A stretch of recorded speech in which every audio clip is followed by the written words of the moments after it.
Hello out there. We are hopefully back on the air. Give me a moment. I will send out the pat signal, let people know that we're live. We'll probably get started about 10 after. Hopefully sooner than that, but we'll see. We'll see.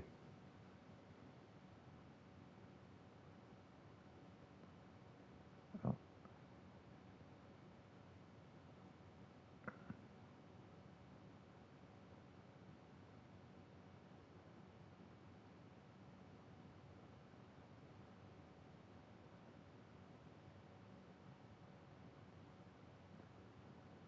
okay. I'm going to just do a quick microphone check. No one's here yet, so. Oh my God.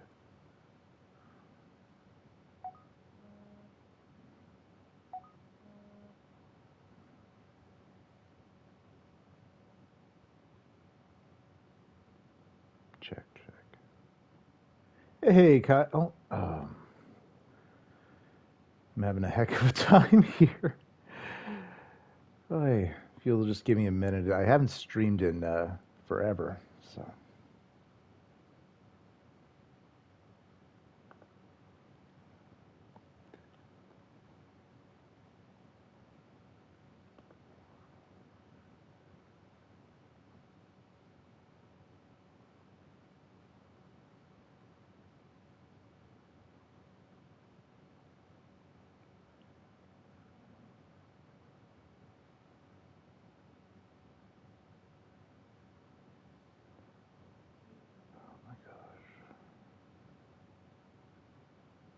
All right, sending out the bat signal now.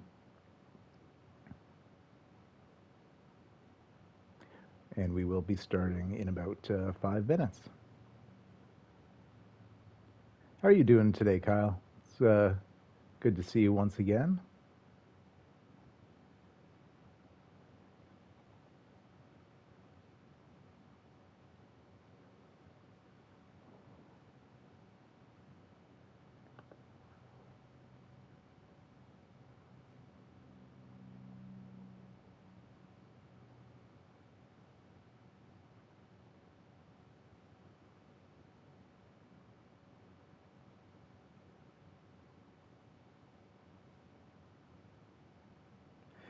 And can you guys hear me all right? Yeah, 6 months. That seems about right. I'm at least able to see the chat history finally.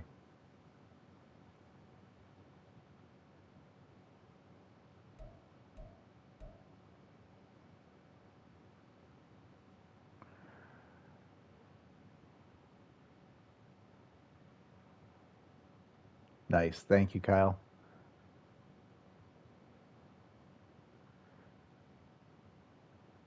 All right, so we're starting here in week one of 2024. Let me just get one theft class that came when you jump into a league on Super Bowl week.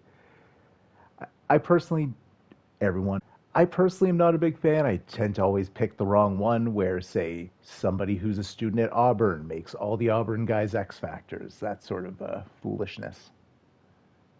So basically, I just leave the random draft class as it was. I'm pretty sure when you start a league at any point other than right at the start of the season, whatever week you start on, like joining partway through the year, it's the same stock draft class. So if you were to start one on the week of the Super Bowl, you would have the same draft class I did.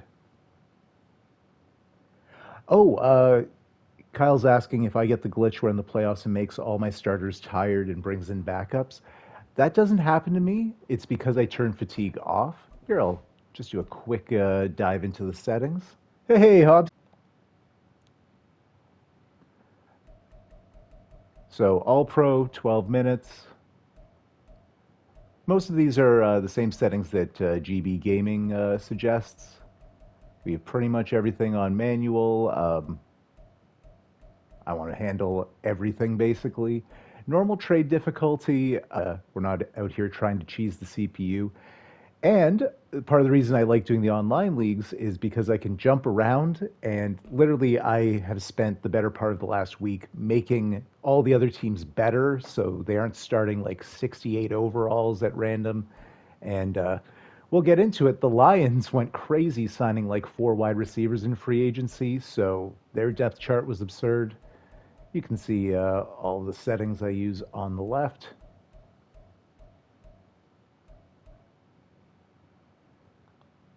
But anyways, I don't have progressive fatigue turned on. Short story long, Kyle. I do have practice injuries on, and I think my injury sliders are pretty solid. We'll see. We can always do some tweaking and DJing and adjusting of things. Hey, wonderful. Joe Maple, I take it, not Joey from Friends. But yeah, I turn off progressive fatigue. I love the idea of it, but like you said, Kyle, it leads to all sorts of starters being sat, and I don't want to be in the Super Bowl having perfectly taken care of my roster and then face, say, the Kansas City Chiefs bench because the CPU isn't smart enough to do that. There are other ways I can work around if I would like to, but come on. So I'm not going to dive too far into how I do the scouts, but to those of you that are maybe new to this, this is the week where you hire your scouts. One thing I've learned, I do not use my three-tier scout for national because whatever region and position you select, for mine it's safeties in the southeast, you will unlock every safety in that region 100%. Deion Sanders. That just makes me laugh considering he's the coach of, I believe, Colorado State. Please roast in the comments if I got that wrong. So the way I go about doing that, Southeast, we went safeties. So I'll just do a quick breakdown.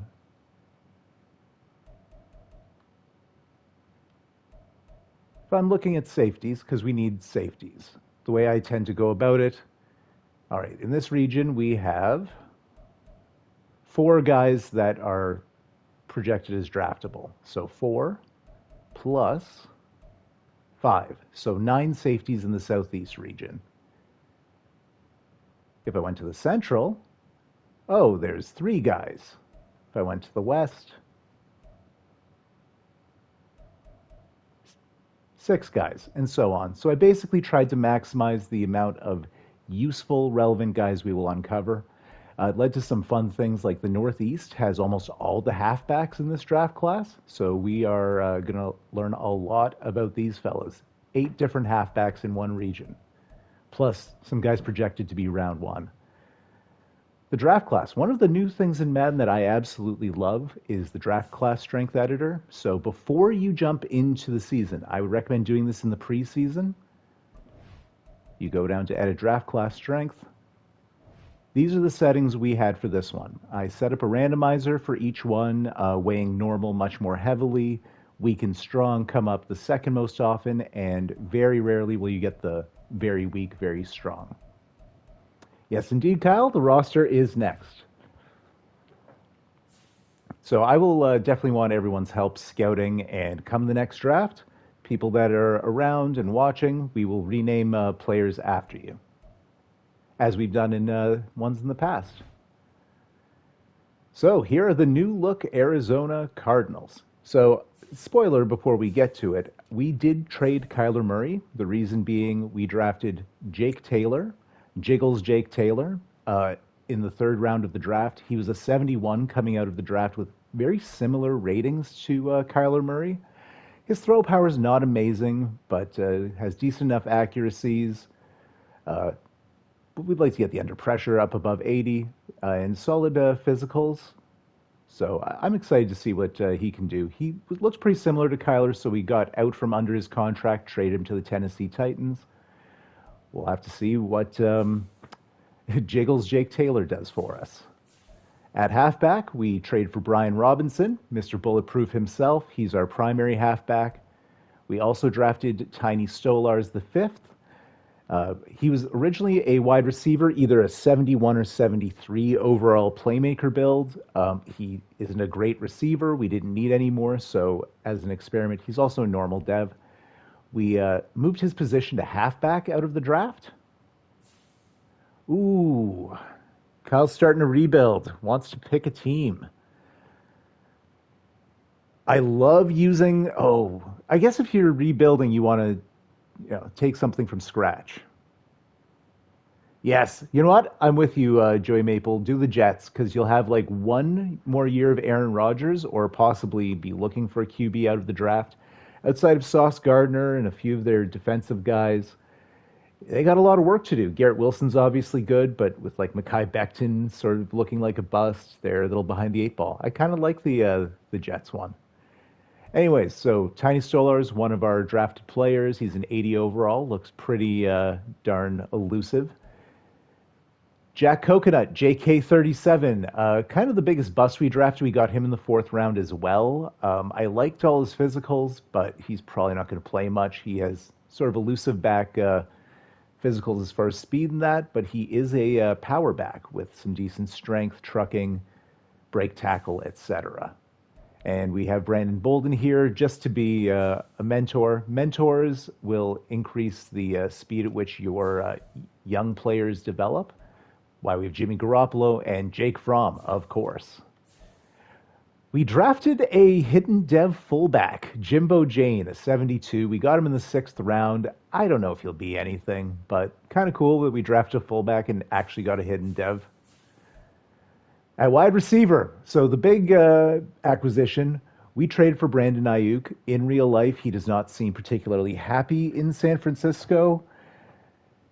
So we traded Buda Baker, Rondale Moore, and Matt Taven in order to get Ayuk. We also got Eric Armstead, who in real life the 49ers cut because he's due 18 million, so little cap clearance for them. And I love Brandon Ayuk. This will probably be the only chance I get to use him in Madden because the 49ers are too good for these rebuilds. We re-signed Marquise Hollywood Brown, who in real life signed with the Chiefs to a 2-year deal, just sort of either a prove to us deal or maybe we trade him after one solid year. As I mentioned, how I go around and fix the leagues up, the Detroit Lions had Jameson Williams fourth on the depth chart after they went out and got Amari Cooper and a couple other wide receivers.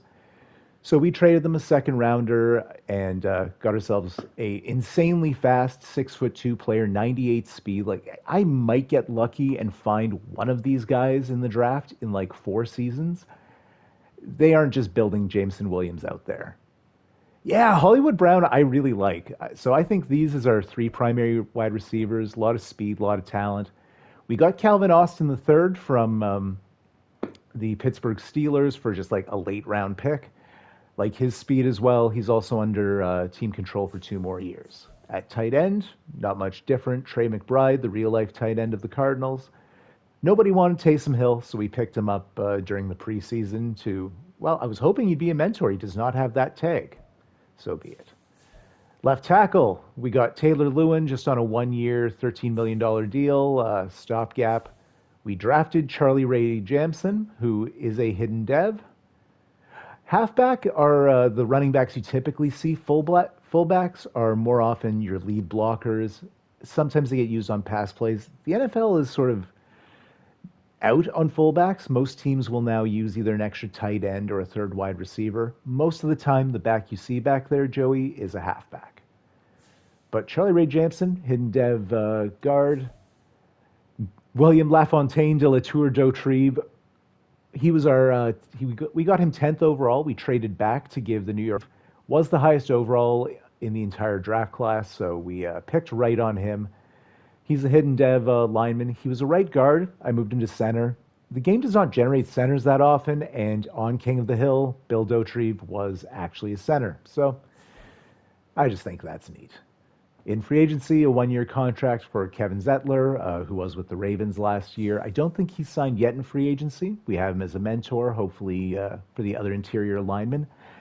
If you guys play Madden, let me know if that works or if, say, Jamson and Dauterive should be playing right guard as well so they get the boost. I'll look into that after as well. Paris Johnson. Here's one player I did upgrade on the Cardinals. With linemen, I'm always on the hunt for superstar dev linemen because they get superstar abilities. Paris Johnson was drafted 6th overall last year. He was really good in 2023, one of the few high points for the Cardinals. He's just a star dev in actual Madden. I made him a superstar because otherwise I would trade him in 2 seasons and keep trying to get superstars through the draft and free agency. I just want to keep a homegrown good player here, so call it cheating if you want. I added him, make him a superstar. Left end. Our other first round pick, in addition to Dotrieve, is Snoop Lindsay. So I also use the Madden story generator. I will put that link in the description when I post this on YouTube afterwards. Love that little spreadsheet where it just tells you, in our case, there were 32 different players that either were upgraded or downgraded, mostly at random. Snoop Lindsay, we lucked into. It was arrived faster than expected, is what it's called. They get a +4 to speed and acceleration, which is why his physicals are so wonky there, and also a +1 in their dev trait. So once it's uncovered, he will either be a superstar or X Factor for us, because at the very least, he's a star naturally.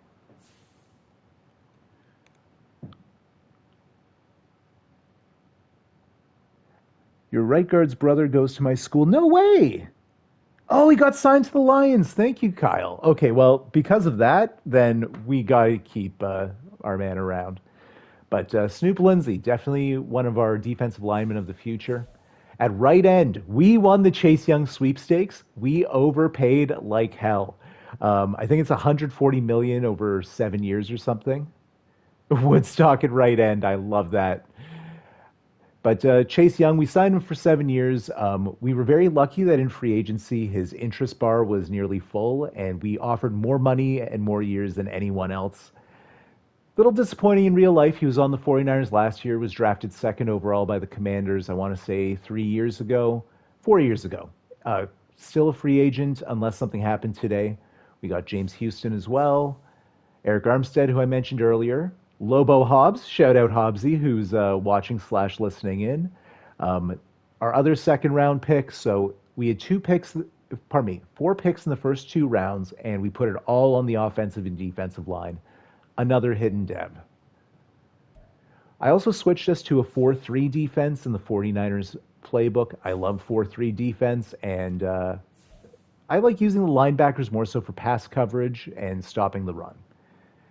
Speaking of that, BJ Ojulari might not be here long. He was drafted second round last season in real life by the Cardinals. He's more of a 3-4 outside linebacker than a 4-3 one. I can explain that when we get into the game, but I don't think he fits our team build. We got Isaiah Simmons in free agency, former, I believe, 6th or 8th overall pick by the Cardinals 4 years ago. They traded him to the Giants last year. He fell in free agency, and 6'4", and look at that speed. Look at his physicals. He's just a beast. And since we do the slow sim, watching all the games, nice, yeah. Oh yeah, Lobo Hobbs is a big boy. Isaiah Simmons, I assume, will be tremendous. He also is star dev. We signed him to a 7-year deal to hold down one of our 3 linebacker spots. Owen Papo, I hope I'm pronouncing that right. He was drafted, I believe, 5th round last year by the Cardinals. Also a very quick boy. Not quite as large as Simmons, but he's a normal dev. I would love to progress him. He seems like he'll be a beast as well. Cornerback. So, yes, Tariq Woolen. What am I doing with him? I traded our first for this coming season to the Seahawks to get him, which is... Oh, I like that. Edgar Owen Poe. Tyreek Woolen, again, similar to Isaiah Simmons. Look at that. 6'4", 210, 98 speed. Similar to Simmons and Jameson Williams. These guys don't grow on trees. True unicorns. So I'm all in on these guys. And yeah, traded our first. And we were going to be a bad team. That could easily be a top 5 pick that we traded to get Tyreek Woolen. He's only a star dev, under team control for 2 more years. He was a 5th round pick by the Seahawks in 2022. So, again, possible cheese. I want to play with this guy. We got Avonte Maddox in free agency, just a 1-year deal, sort of a prove yourself thing, stopgap, because I want you guys to help with the draft and our future players as well. It's not all going to be Tyreek Woolens and Chase Youngs. They're the 2 big young guys I got. And Cottrell Clark we'll also see in nickel sets. He was drafted 5th round a year or 2 ago in real life by the Cardinals. Jalen Thompson, he was with the Cardinals in real life. He's starting at free safety, and we got Damar Hamlin. So with Damar Hamlin, I upgrade him to a 70 overall, and what I'm doing is, as a challenge, virtually no awareness, and I tried to make the best 70 overall build possible. And we're just going to ride with Damar here. We're not playing Kyle. What we're going to be doing is we'll be watching, so I'll be basically with the controller down. I can make substitutions and whatnot, but the team plays for us. Another one of our draft picks, which we got hidden dev in the seventh round, Data Wakabayashi. He was a 67 coming out of the draft. Terrible physicals, except 99 hit power. As you can tell by these names, I'm renaming them after people I was in my fantasy football league with. Smoke Monday is a real player, but come on, what a cool name. Looks like he could be solid. We got Cameron Dicker in free agency. Love Dicker the kicker. And Opie McAfee, he was a suggestion from Dean Bix in the Data's Discord channel. I had 5 player suggestions before starting. McAfee, I just created and put in the first draft class. The other 4, I put in this upcoming one. 2 are quarterbacks. Well, we'll get into that at another time. And for draft picks, we have the Tennessee first and second, which we got in the Kyler Murray deal. We have the Jets second for trading down in the 2024 draft. We traded out Michael Wilson and some other stuff to get a few picks from Cleveland, our own 5th, and the Rams 7th, which I think they have in real life. So let's quickly take a look at the Seattle Seahawks and get into the game, because my goodness, time is a-flying. To speed up the process, I did all the pregame stuff, which you can see our goals on the right. Well, thank you, Joey. And we have about 8 or 9 picks in this upcoming draft, so I'm excited. I'm excited. All right. What was I doing? Yes, rosters, Seahawks. So the Seahawks, on paper, based on overalls, look like one of the weaker teams, but I think they'll actually be good, sort of like in real life. They still have Geno Smith, Teddy Bridgewater, and Tyler Huntley are their QBs. At halfback, they still have K9 and Zach Charbonnet. At fullback, rookie of their own. Is he a hidden dev? No, so we picked the right fullback out of the draft. We got lucky. Their wide receiver core, largely the same. Metcalf, Lockett, and Jackson Smith and Jigba. We might do a little hand of God and trade Tyler Lockett for them closer to the deadline if they stink, because they look like the rebuild otherwise. Will Dissly at tight end. Their O-line.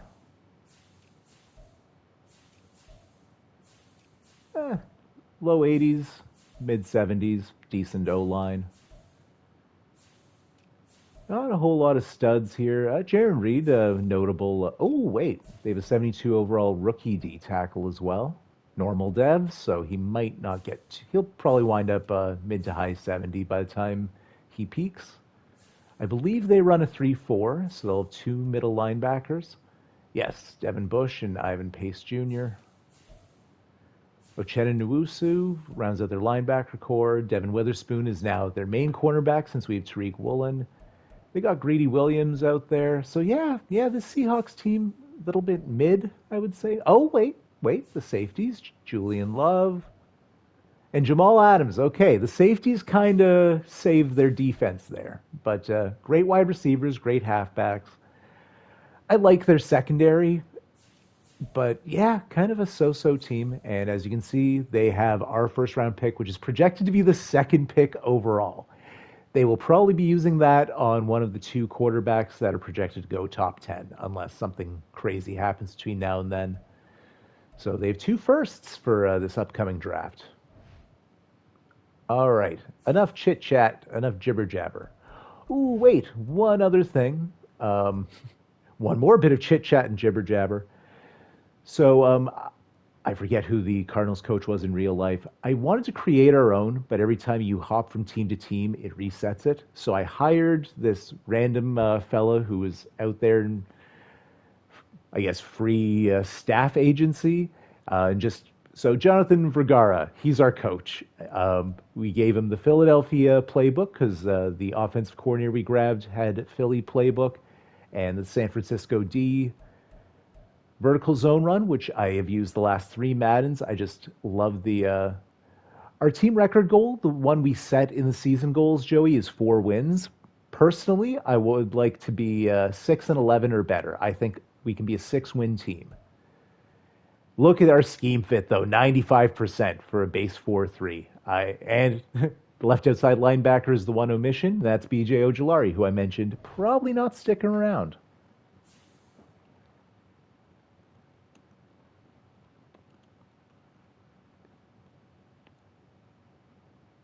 All right. I think that's all we need to do. Let's do it to it. Thank you, Dean. Advanced settings. Okay, we have our playbooks on correct. Ooh, coin toss. We will kick. Yes. So what happens is once the... Oh, I sound good. All right, guys. I shouldn't say good, but the volume's fine. We are just going to go 2 weeks because we are watching most of the games. Once we hit week 3, we will have the opportunity to offer extensions, which is huge for Brandon Ayuk, our big off-season acquisition. We want to sign him long-term. And here are the Seattle Seahawks.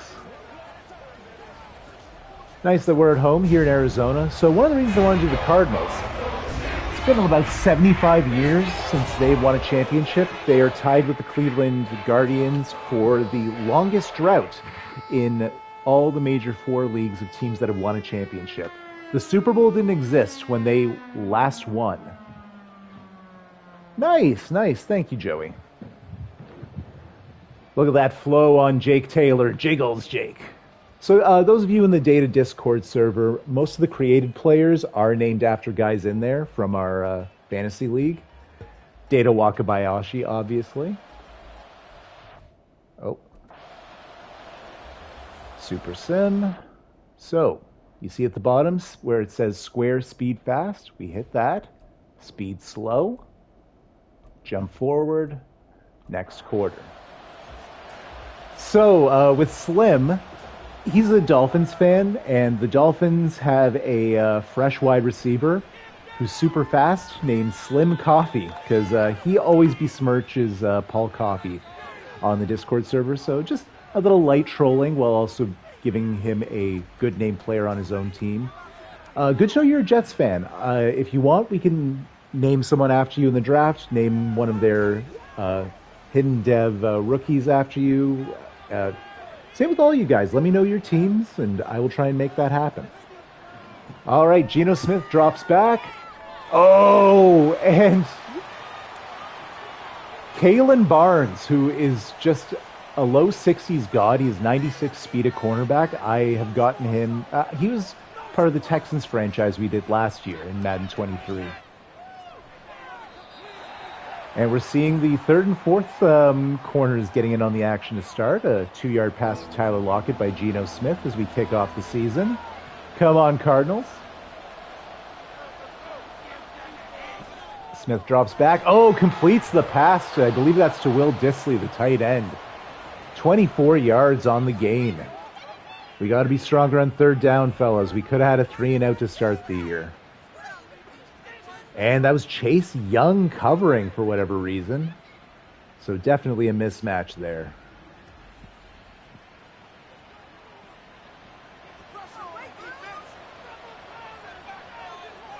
The 12-minute quarters also help. Plus, we are missing all the play calling and in-between stuff, so it actually does not take nearly as long as the clock indicates. And another 1st down to Jackson Smith and Jigba, JSN. They're now in our territory. I'd say they're right around field goal range. And they're running the ball finally. K9 hurdling and finally brought down. DK Metcalf is hurt. I mean, it's a video game, so I don't care if he's actually hurt. Be hurt. Give us every chance to win here. Big divisional game as well here.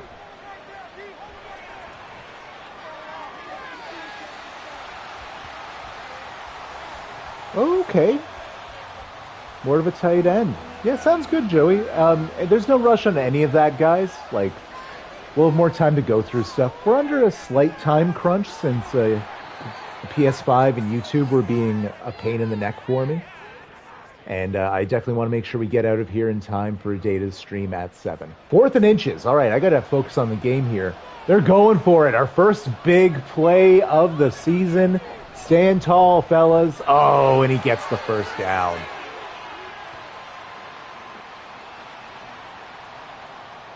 Tough, tough.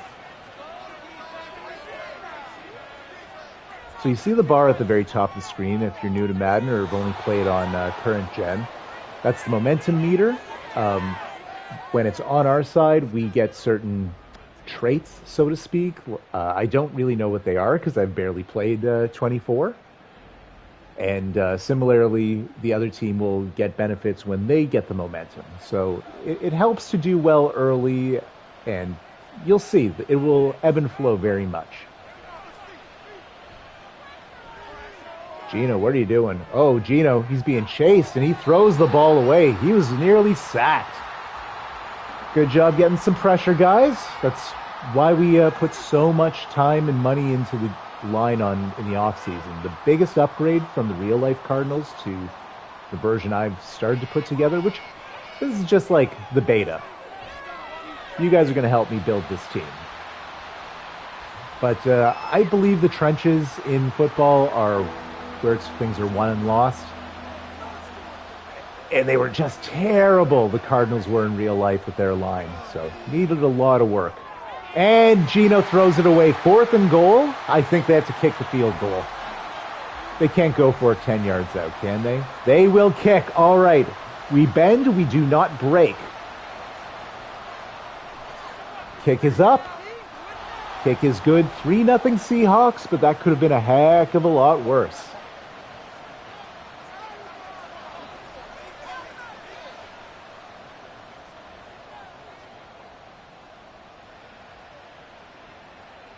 So I do jump out before the end of every quarter. Thank you, guys. And Tiny Stolars is our return man. We'll get our first look now at Jiggles Jake Taylor. 3rd round draft pick. Currently up to a 73 overall. 91 speed, so he could take off. Not elite speed like your Justin Fields. He's slower than Kyler Murray, but not by much. And definitely not up to your Justin Fields or Lamar Jackson's as far as physicals. Nice little throw on the run to bulletproof Brian Robinson. Gain of 5. Good decision, Jiggles. So in our fantasy league, Jiggles won the entire thing. And so he's one of the biggest Taylor Swift fans I know. So hence, Jiggles Jake Taylor. The Jake is... So I guess you'd call this the Arizona Cardinals Taylor's version. That was just for Hobbsy. Nice catch by Marquise Hollywood Brown, who... A little bit of story time. In college, Hollywood Brown wore number 5. I believe when he signed with the Cardinals, 5 wasn't an option. Brandon Ayuk in real life wears number 11. That was Larry Fitzgerald's number for the Cardinals. It's not retired, but if there's a number that should be, it's 11. So when we got Ayuk took his college number of 2. Hollywood Brown took his college number of 5. A little storytelling, if you will. Another first down for Brian Robinson. Fumble, no! Did we get it back?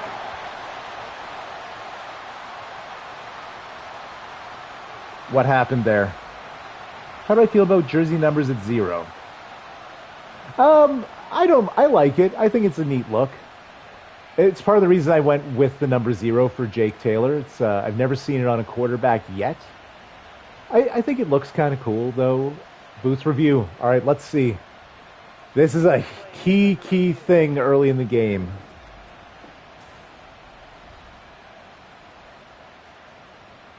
Was he down? Oh, I don't think his knee was down when the ball came loose.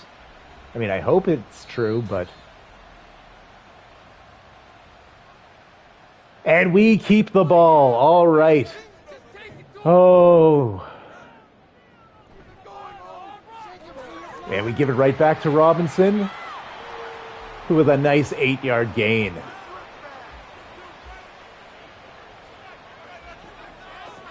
So the reason I'm calling him Bulletproof Brian Robinson, if you guys don't know, I believe before the start of the 2022 season, maybe it's just 2023, Trey McBride with a nice catch, avoids the tackle and picks up 10 extra yards.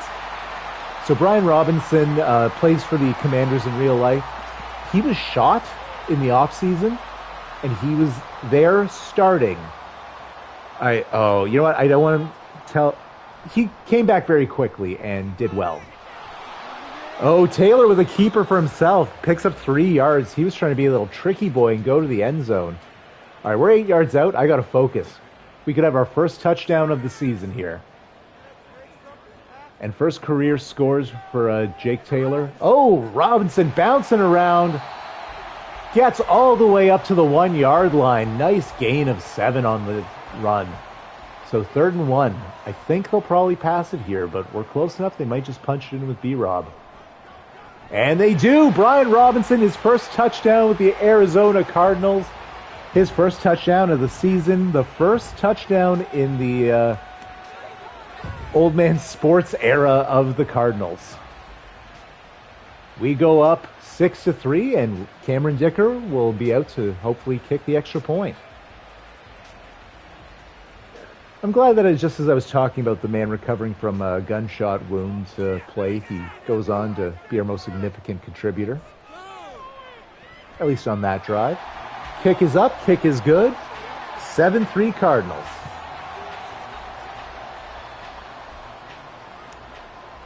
I will throw this in. Doing the slow sim, the game does... Oh! No! Oh my God. And they return the kickoff for a touchdown. Well, 9-3. That is a terror. That's a good way of killing the momentum.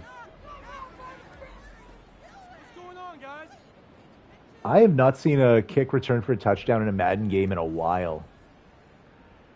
Oh. That was a mighty, mighty run.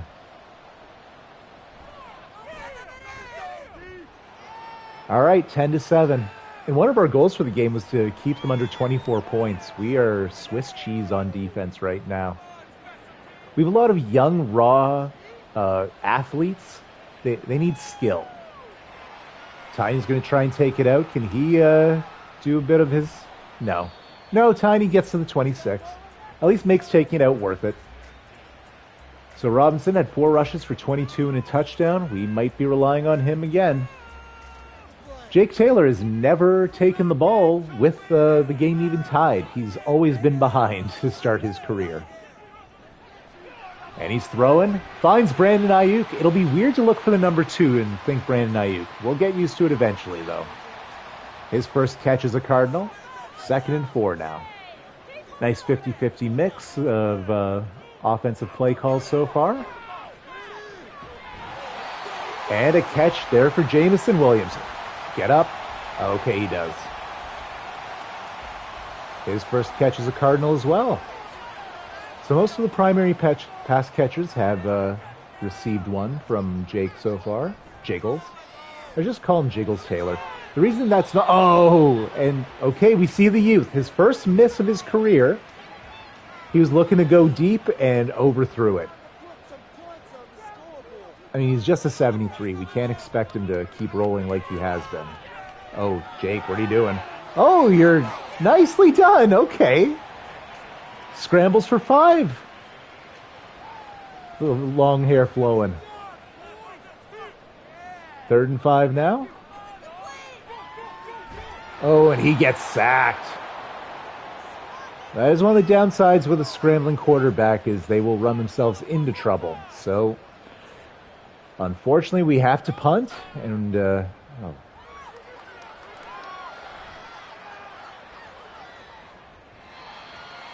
Are you a Swift fan as well, Joey? Because there are quite a few of you guys. Hobbsy, huge Swiftie as well, from my knowledge.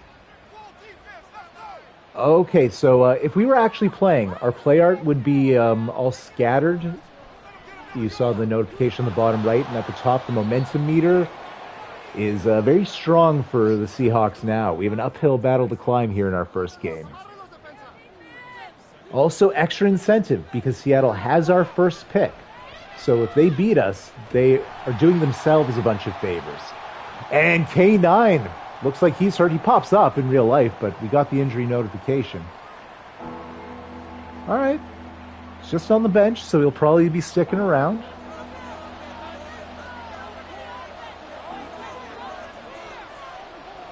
Third and fourth, this is a big play. Gino's running. And he gets the first down. Snoop Lindsay on the tackle. First of his career. And I'm going to exit out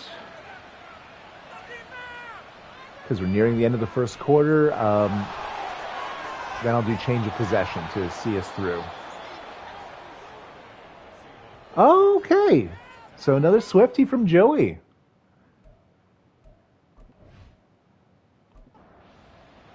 Hey, Hobbsy. Joey was just telling us about how he's been a Taylor Swift fan for, I think it was 16, 17 years going right now. We are down 10-7 to the Seahawks. And batted down, incomplete. Jalen Thompson saving us there. End of the first quarter.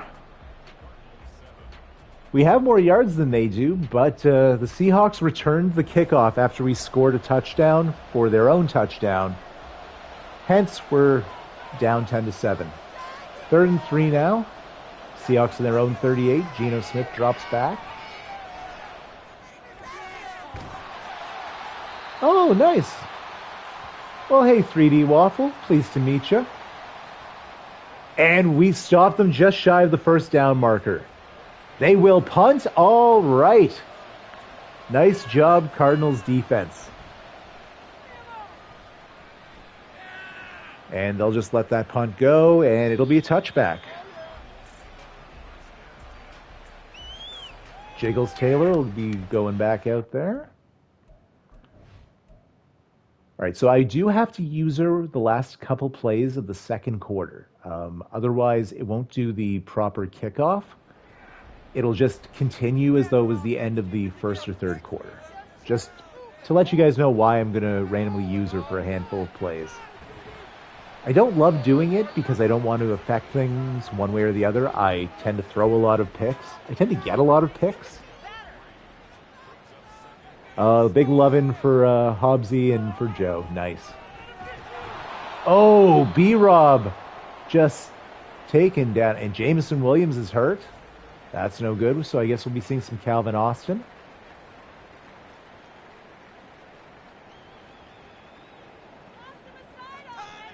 I don't know.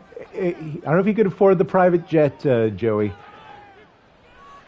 He is the third-round pick, so he's not making the big money. And he finds Trey McBride. He'll be getting paid if he keeps doing that. Fun fact about Trey McBride, he's the first player in NFL history to come from, I believe, a two-mother household. At least the first that we know of. Love is love. Yeah, it's a big old gain. I like Trey McBride in real life. He's been a revelation. Oh, it's 18 plus. Thanks for that, Kyle. I didn't read his whole message. I was just reading what was on the screen. Oh, B-Rob avoiding tackles. Nice gain. I'd say that's a gain of 15-16 on that carry. So honestly, I am pleased with how this team is looking so far. Seattle's not the biggest threat. And just as I say that, Taylor throws his first pick of his career, and B-Rob just rocking Yadam?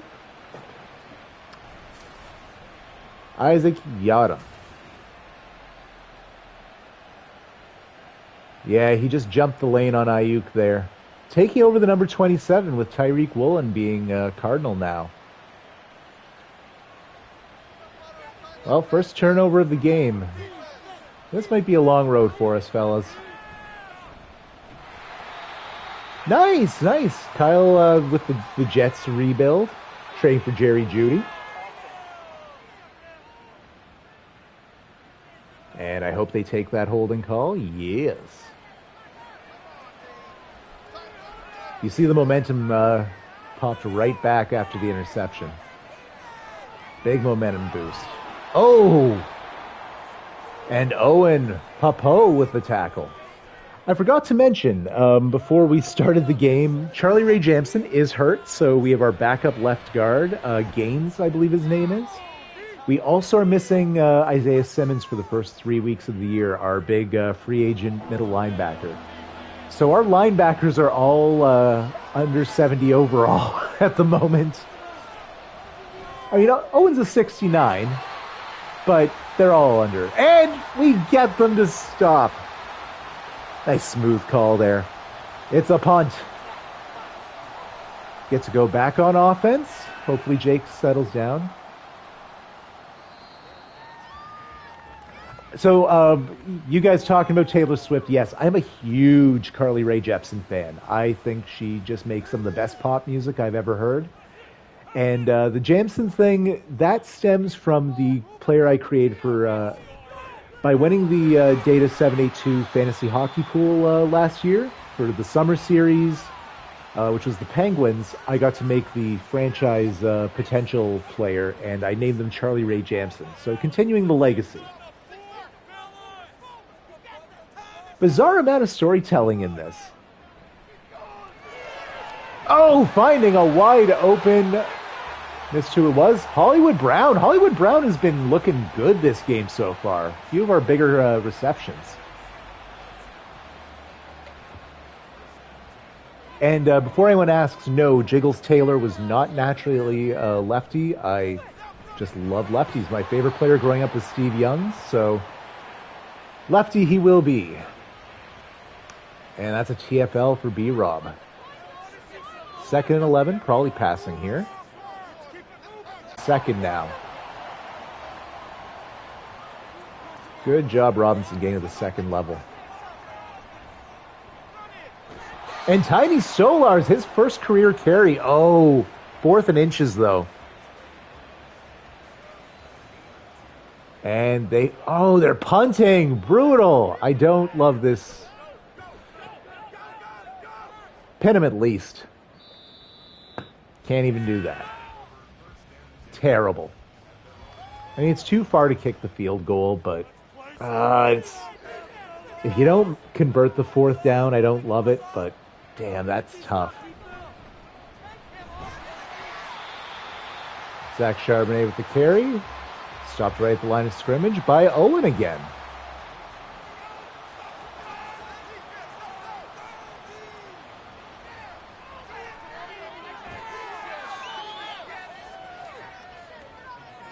So, who do you guys think were the what NFL offseason move so far has surprised you the most?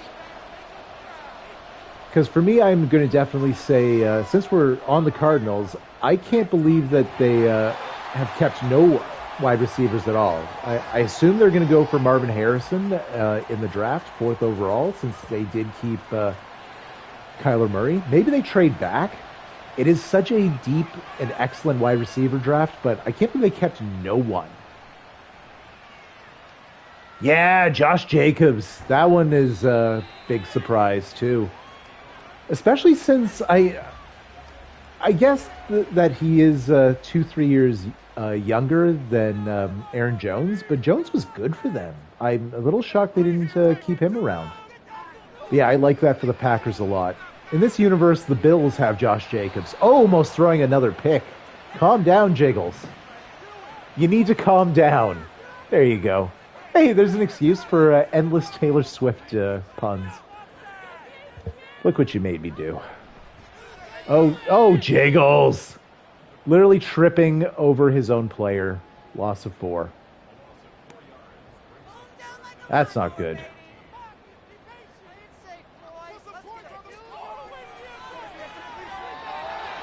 And that'll just be 3 and out. Tough. Right, Hobbsy's a Vikings fan. Yeah, I loved that The skull that Aaron Jones dropped, signing with the Vikings. I love the rivalry between the Vikings and Packers. In my little universe here, Aaron Jones did stay a Packer. They didn't cut him or buy him out, whatever happened in real life. He's still the year left. But the Quad Father, his name's eluding me right now. The other running back in Green Bay the last couple years, the power back. Anyways, he signed with the Vikings in this universe. So there was still a Green Bay to Minnesota running back situation. 2nd and 10. Keeper for Geno, and that's how you actually do it. Damar Hamlin on the tackle. Gain of 8. So when we get around the 1 minute mark, I'll think about jumping in so we can maintain the proper halftime situation. A first down there for Zach Charbonnet. Data Wakabayashi on the tackle. So with the Isaiah Simmons injury, I have Data out there despite being not a great overall, just so we can uncover his star dev trade a little sooner. Yeah, Mike Williams to the Jets. I like the move a lot. They definitely need some help in their receiving core, and I love the 1-2 that gives them with Garrett Wilson. Just having all of Aaron Rodgers' old Green Bay receivers was not cutting it. And Hardman did not pan out well there. And Geno throws it away. 3rd and 10. Come on, fellas. Big stand. Big stand.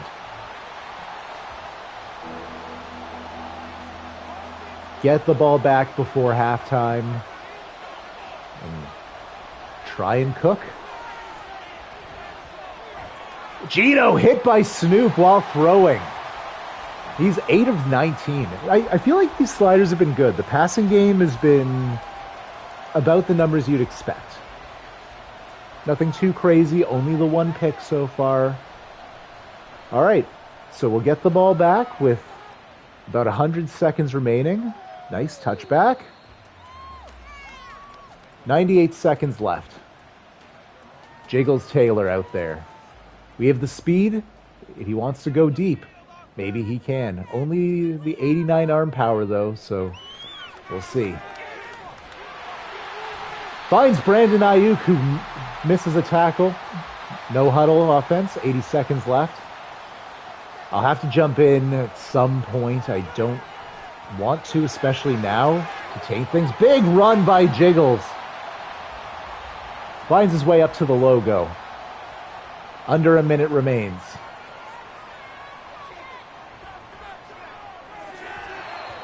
And that will stop the clock. Okay. 51 seconds remain in the half.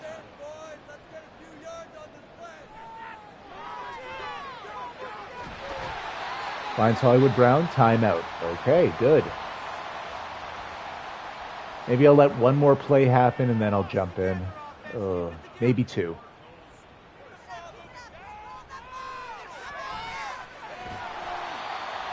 And finding Jameson Williams. Another timeout.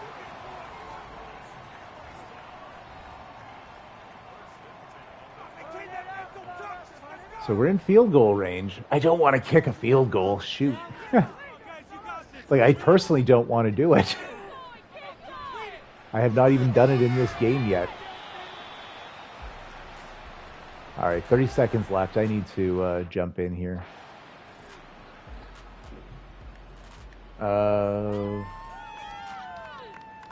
This has lots of sideline routes.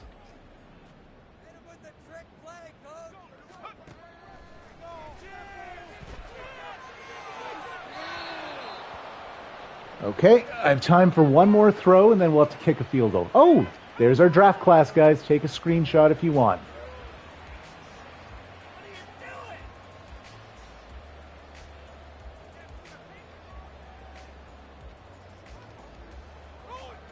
Formation. Done.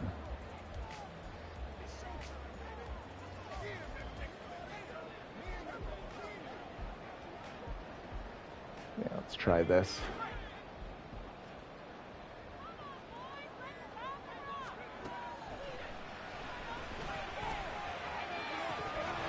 Oh, tough. I'm kind of glad I didn't get that. That would have felt like cheating. So I'll try and kick this field goal.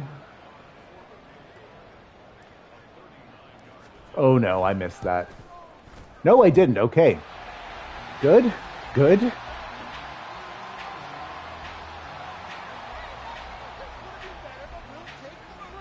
We at least tied the game up.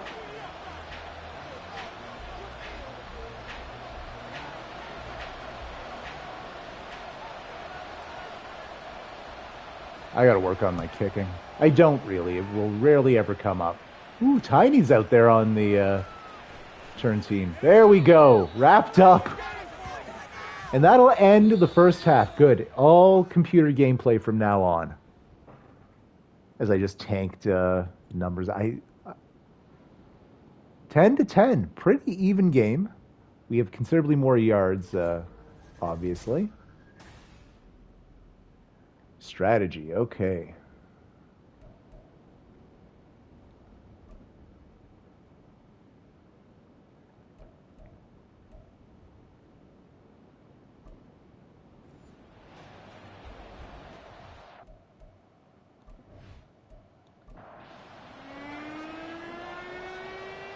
Tied at 10, heading into the second half.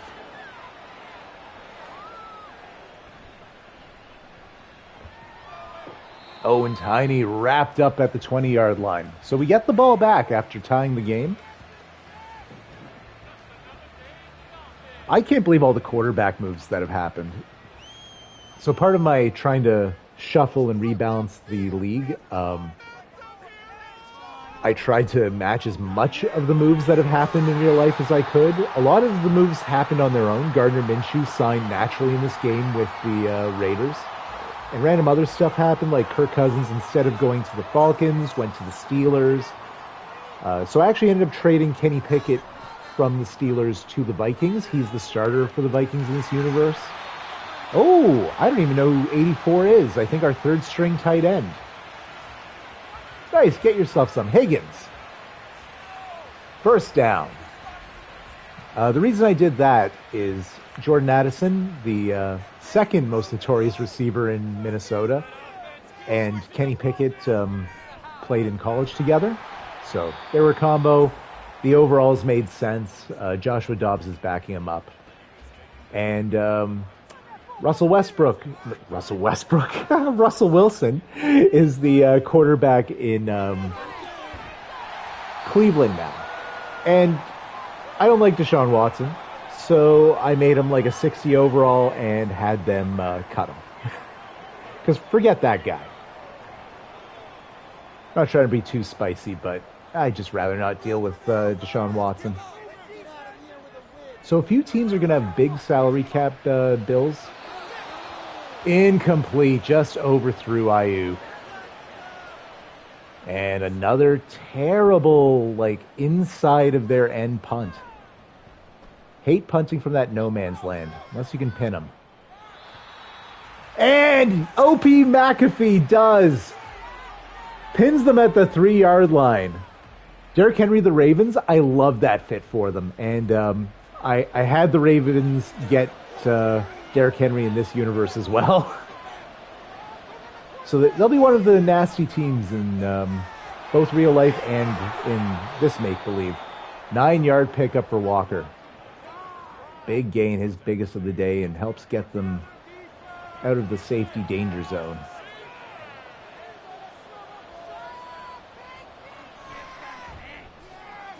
Oh, just a quick little pass. And effective as well. Geno Smith. I didn't see who that was. Robert Woods.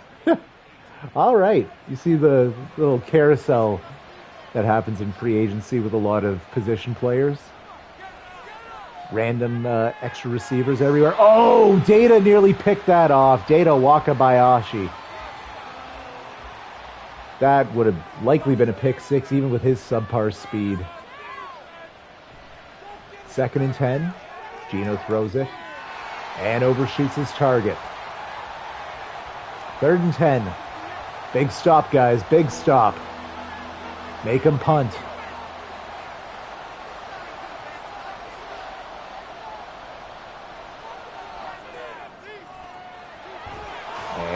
we do not. First down. Finding Tyler Lockett. Right around midfield. 1st and 10. Third catch of the day for Lockett. The check down. Brought down by Data.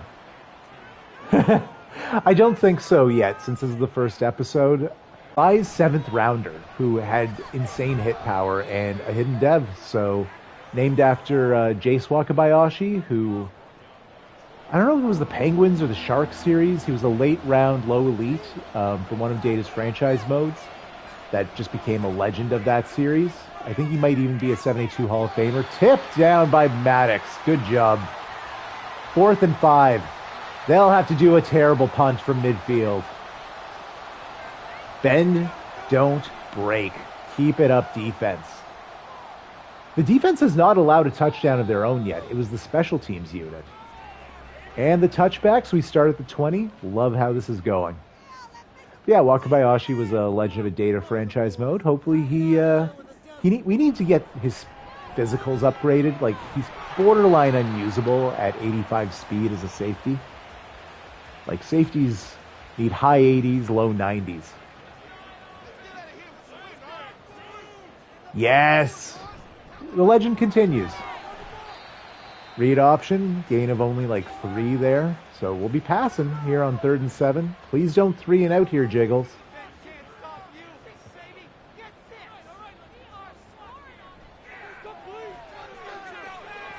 Oh, just batted down. That was just well-covered pass. Single coverage. I like what he was going for. Nothing doing, though. My favorite NFL team's the 49ers, and that's part of the reason why we have Brandon Ayuk here. And Chase Young's not really a 49er. But, yeah, it's one of those things I'll never get to use them in Madden because they're too good in real life, which I love. If you think I didn't upgrade Brock Purdy to a 90 overall X Factor, though, you'd be crazy. I made him beefy.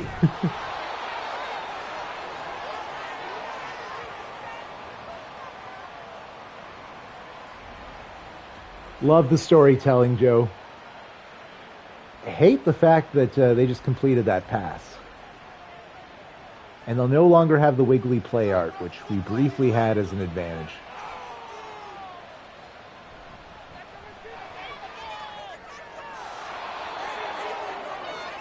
Little check down pass, not much happening there. Finds Tyler Lockett, gain of a couple, 4 maybe. Right, it's 2nd and 6. It was a gain of 4. That's how math works. And gain of 2 is Owen with another tackle. Big stop here, guys. 3rd and 4 around midfield. Please force the punt. You got to keep them out of field goal range. Knocked out! Owen! Owen is just playing like a star. The best 69 overall in the game.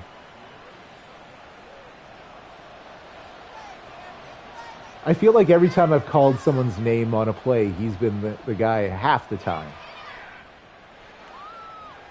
And they can't pin us. Yes, back to the 20. What a boring quarter, guys. I'm sorry about this, but honestly, it's kind of the neat thing about doing the slow sim is you get very varied results. And it's good to see a low-scoring game, considering we dropped 55 points on a team in the preseason. Oh, yeah, I'm with you, Joey. Now, we're playing another bottom-tier team in the Seahawks, I think. This first... Oh, what was that cut, Jiggles? The quarterback runs have been terrible. So, 3rd and 10. Yeah, I think that's a good move for the in-real-life Jets as well. Oh, Jiggles! Just as I was criticizing his runs, when he's just out there scrambling and not a design run play, gain of 15 and a first down.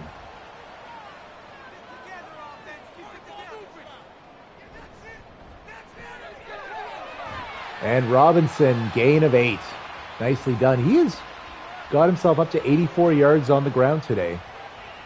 And takes the team to 300 plus all-purpose yards of offense. Not mad at that. Another poor keeper. Get up. Get up. Okay, he's up. He's not hurt. We're fine. 3rd and 3. Come on, convert, fellas. Breaks a tackle. I don't love how often he's been running. But as long as it works, I'm fine with it. Keep it up, Jiggles. He's going to give me a heart attack.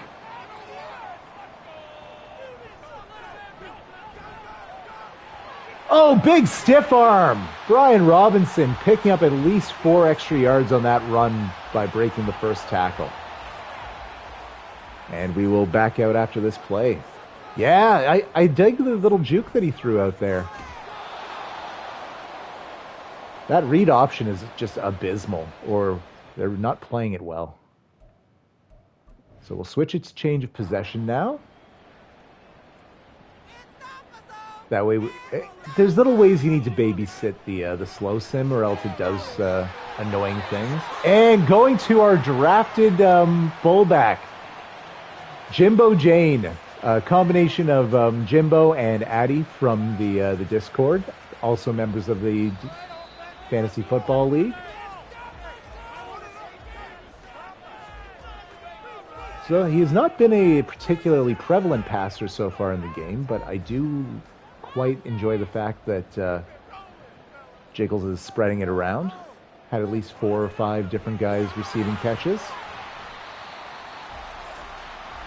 Up to 91 yards for Robinson now.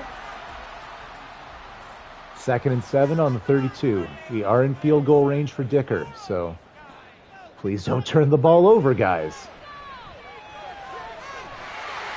Jiggles running again. Gets the first down. 54 yards with his legs today.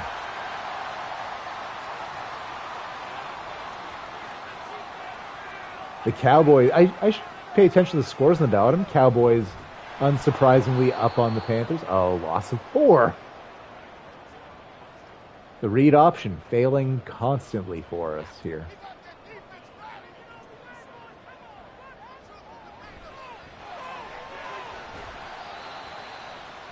Gain of 3 on the little check down to Trey McBride. So they'll need to make up 11 yards or we will be kicking here. Kicker be kicking.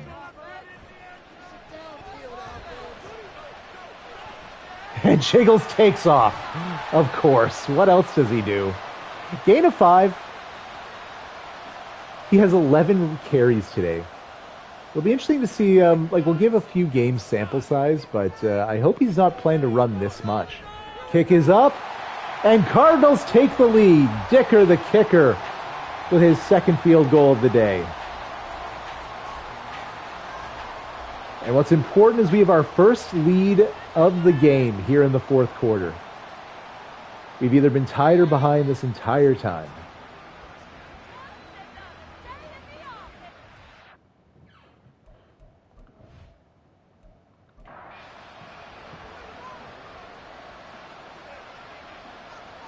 All right, so it looks like mostly it's play art nerfs for the defense. Not sure how that affects the sim.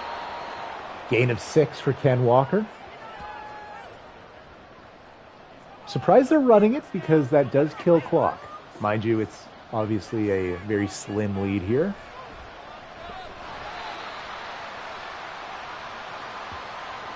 That's right, Joey. We were up 7-3 for a single play.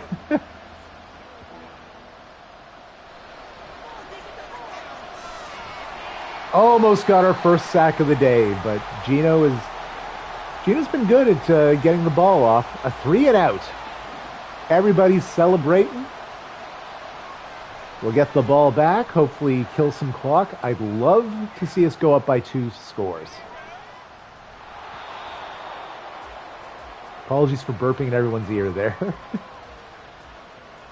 Jiggles Jake picks up the ball from the 26-yard line. Stop running, Jake.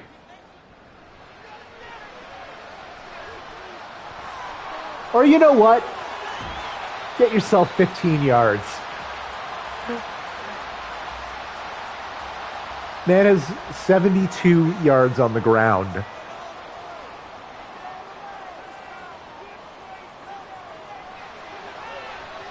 Finds Trey McBride, a little possession catch. Yeah, that's a good point, Joey. McBride is 60 yards receiving today. He's at least getting in the mix. Oh, Hollywood Brown! Huge gain on that one. That's the sort of throw we've been waiting for. We're definitely watching this replay. That was nearly picked off, but when it wasn't, that opened up a seam, and Brown got an extra 10 yards because of the attempted interception. 1st and 10 on the 18. Robinson with the carry. 96 yards on the day, 5-yard gain. We have been running the ball a lot between Robinson and Jiggles. Brings it all the way up to the 5. And cracks the 100 yards carrying for the day.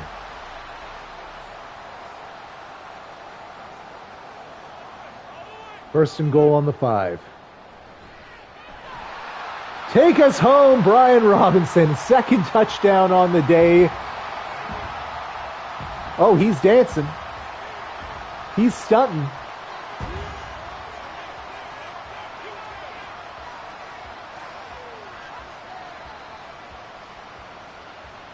Dive in across the plane. Dicker out for the kick.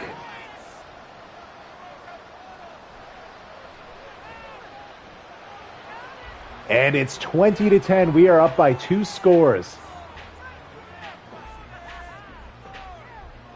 Yeah, Brian Robinson's impressing me this game.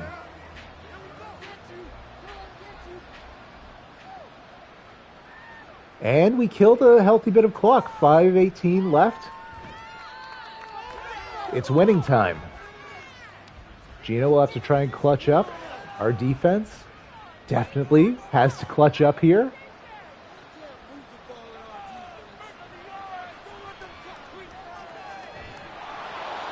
How did he make that catch? Will Dissly, I need to see a replay because we had 2 guys on him. Jamar Hamlin was in the mix. They didn't show a replay.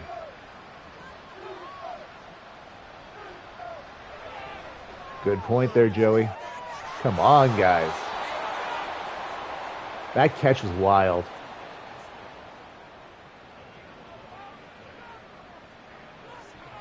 Dissly has 2 of his 3 catches in the last 2 plays.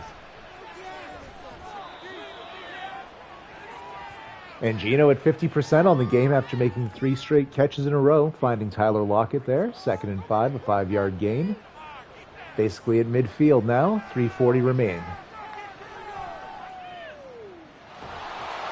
And Dato with the tackle. So that's a big gain for the Seahawks, getting up to the 30-yard line. Robert Wood's 4th catch of the day. Oh, big broken hit by K9. And the Seahawks are just steamrolling right now. Bend, don't break, I guess. Dissly holds on again in 3.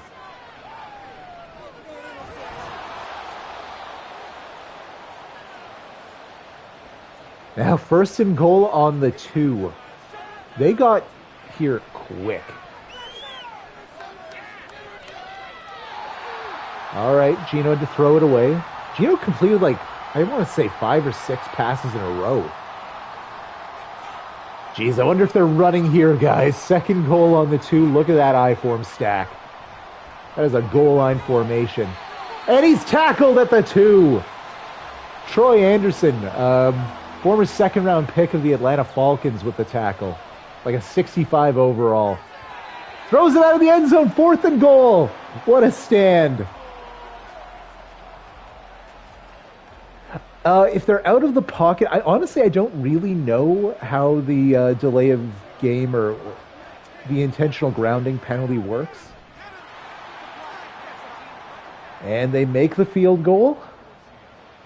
Didn't go for the onside kick. So with 2 minutes remaining, they're going to try and get the ball back. Interesting they didn't go for the onside kick. I am happy about it, though. feel like a lot just happened there. Brian Robinson with 113 all-purpose yards, 3 through the air, 110 on the ground. So I expect a lot of running here.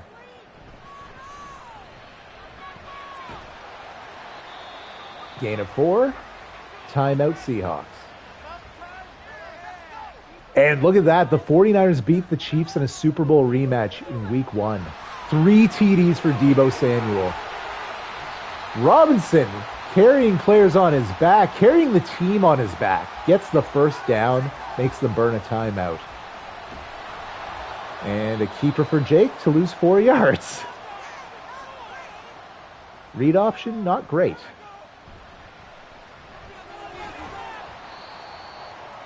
Robinson gets those 4 yards back, up over 125 on the day. And that is killing some clock. All right, convert this third down, and we basically win this game, guys.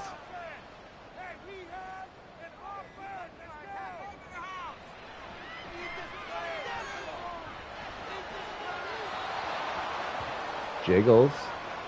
Why would you throw it? Like, take a sack. Keep the clock running, Haas. Oh my God. That was not a great IQ play. Not like the real Jiggles, who knows more about football than I will ever. Good kick by O.P. McAfee, getting them to a fair catch on the 14. All right, they need to make it 86 yards in 47 seconds. They have no timeouts. It's winning time, boys. Yes, deflected. Who was that? Cottrell Clark. Oh, can of Coke for you.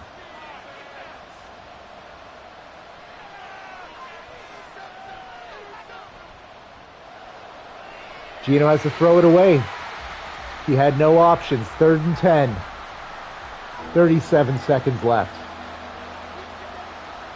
Now they will go for it on 4th, so this is basically 2 plays to get the first down.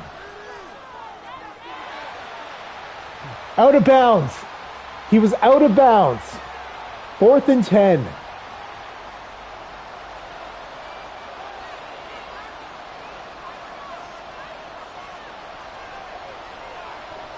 Gino bombs it.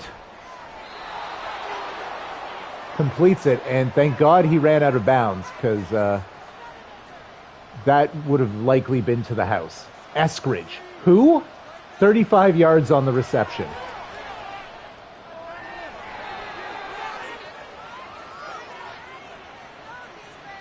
We're down around 10 seconds left. They need a touchdown. Wrapped up. Sacked by Eric Armstead, and you can put it on the board. Yes! The Arizona Cardinals are 1-0 in 2024. Throw up the W's, fellas. Thank you guys for coming out. I am pumped. Who do you guys have as the game MVPs? I think on offense it's got to be Brian Robinson. I mean, Jake Taylor was good. Trey McBride was very good. So was Hollywood Brown. But I think it's Robinson for sure.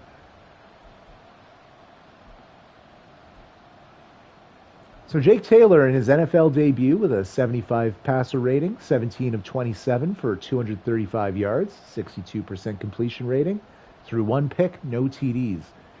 We held Geno Smith to 51% on 43 attempts. I am thrilled. Let's check out the rushing. I think we achieved our goal of keeping them under 75 yards rushing on the day. Nice. So, huge, like nearly 200 yards on the ground for us today. 126 for Robinson on 26 carries, 2 touchdowns. 13 carries for Jiggles Jake, 78 yards. And 1 for Tiny Stolars, the 5th. We'll just take a look at it ourselves now. Hollywood Brown topping 100 yards. Then it was Trey McBride with 60. Elijah Higgins with a single catch for 21. Brandon Ayuk kept pretty quiet, 2 for 19. Jameson Williams, 2 for 18. Jimbo Jane, 1 for 8. B-Rob, 1 for 5. On defense, tackles. Popo and DeMar Hamlin, the only really notable tacklers. A few TFLs were had, and 2 sacks on the day. A shared one by Jalen Thompson and Snoop Lindsay, and one solo to close the game out by Eric Armstead. Pass deflections. We had one by Data, one by Owen, one by Jalen, and one by Kalen Barnes. Oh, yeah, that was the first play of the game. Kicking. Dicker the kicker was pure perfection. 100% on his 2 extra points, 100% on his 2 field goals. Couldn't have done it better. Opie McAfee, 2 punts in the 20, 2 touchbacks, so all in all, pretty happy with his performance. And the kick return. Who was that? Eskridge, the guy who made the 35-yard reception in the last minute, is also the kick return god that just dunked on us. Let's hit the post-game press conferences and advance to week 2, fellas. How are we doing for time?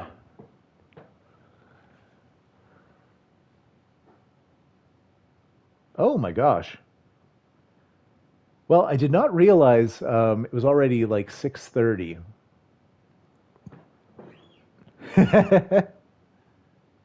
Yeah, Eskridge looking nice. So goals we did accomplish. We had 15 plus first downs, 350 plus offensive yards. We allowed under 24 points. We only had 2 sacks, not the 5 we were shooting for. We allowed under 75 rushing yards and the win, which was one of our press conference goals and one of our 4 regular season wins. We have 2 upgrades so far. I'm going to hold off on any upgrades until the bye week in week 6. We'll do them up then. I like to only do the upgrades about 3 times a season, split up like one out every 6 weeks. Do the upgrades in batches, and then yeah, we'll be doing week 6, week 12, and then after the regular season.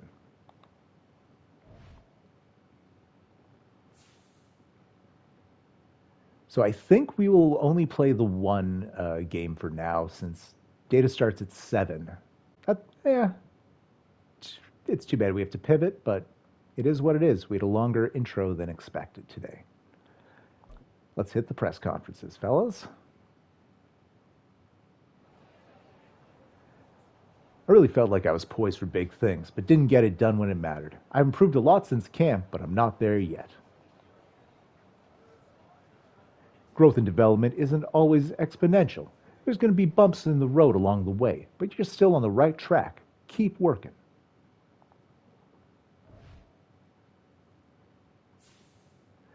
BJ Ojolari had a goal of 2 tackles for losses on the day. He looks like he barely played. I don't remember even saying his name once during the game. I was really impressed with our ability to stop the run this week. I think we felt the pressure to step up, and it led to great things. Exactly. If we can sustain this kind of success for the entire year, this defense is going to be scary. All D linemen get 4,500 XP.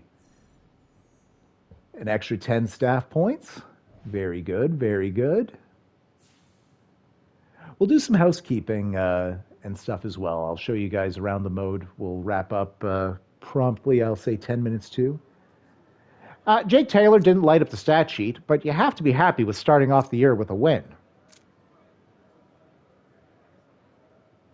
Always. The only stat I care about is wins, so regardless of how many yards or touchdowns he had, that number in the win column is all that matters. We had a goal to Jake Taylor with 1,000 XP. Go Jiggles. Our goal was for him to throw 2 touchdown passes. He threw 0. All right. Oh, well, thank you. Well, I like to throw voices in for that stuff when possible. So one of the things I love about Madden are the coaching trees. As you see here, we have like no talents on our coordinators. As you progress, you earn those points. You can unlock more things like, say, offensive development. You can increase your XP gains for positions here. The one that I'm building towards to start is after school tutoring. I like to get this fully unlocked before I do anything else. And it's 40 points because we are on the second slowest accumulation path. What this will do, it unlocks the after school training. It gives you bonus XP in practice for, you start out with a default of 3 players. I have it, so there's 4 unlocked. Getting this one will give us a 5th. So if you're starting out, I recommend, this is the first thing to do with your coach. Get this unlocked 3 of 3 before you pivot to anything else. And, well, I'm practicing what I'm preaching here. That's what I've basically done. I did unlock a couple of trade boosting ones before we did all of our off-season stuff, just to give us a little bit of a help. But we're gonna keep progressing till we hopefully get the next 20 and unlock all of our practice spots. Then we'll do more coaching tree stuff from there. Advance to next week. Let me just check what our time is. 6:30.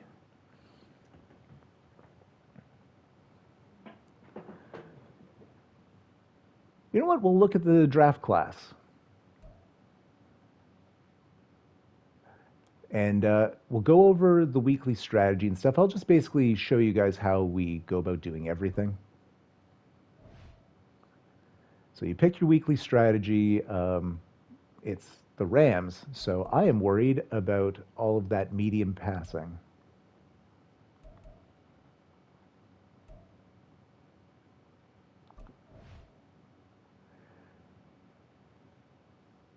Advance.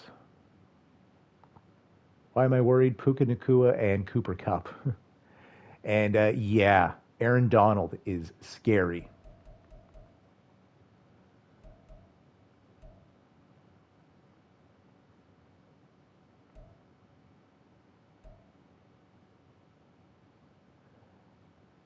Wow. So we did not have a great deep passer rating.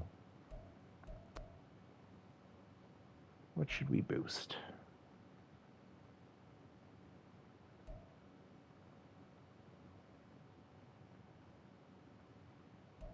I'm going to say throw it medium.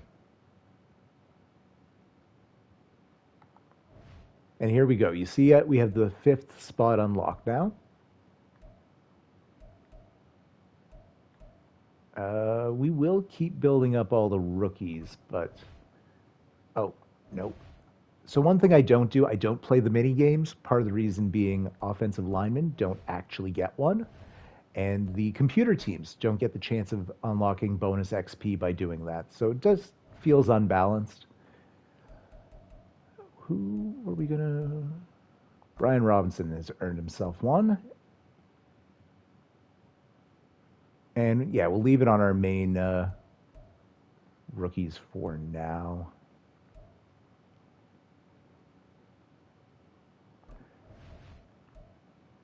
Can we train Charlie Ray while he's hurt? No, we cannot. Okay. Those are the players we will do the bonus XP with. Goals for the next game. So starting at the head coach one, I almost always do the 15 plus first downs. It's very simple to accomplish. Just basically free XP. These other ones are a lot tougher.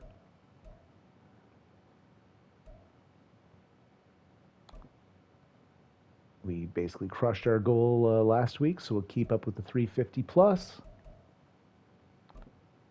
Keep up with the 24 or less. And the last one, sack the QB 5 times. I like the payout here. You can get up to 6, which I think is one of the most outside of, 3+ turnovers. We forced 0 last game.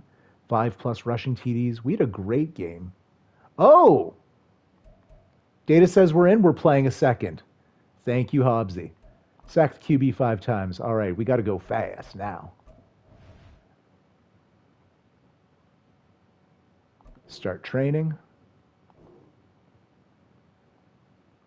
If you're playing your own franchise or in an online one, I definitely recommend doing the mini games, but I don't. Let's make sure no one got hurt. We're looking on the right-hand side of the screen for any injuries that may or may not come up.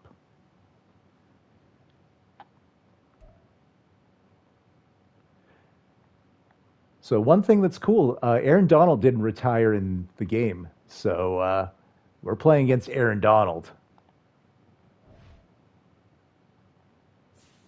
All right, let's do a quick overview of who the Rams got. Actually, we'll do the injury look first.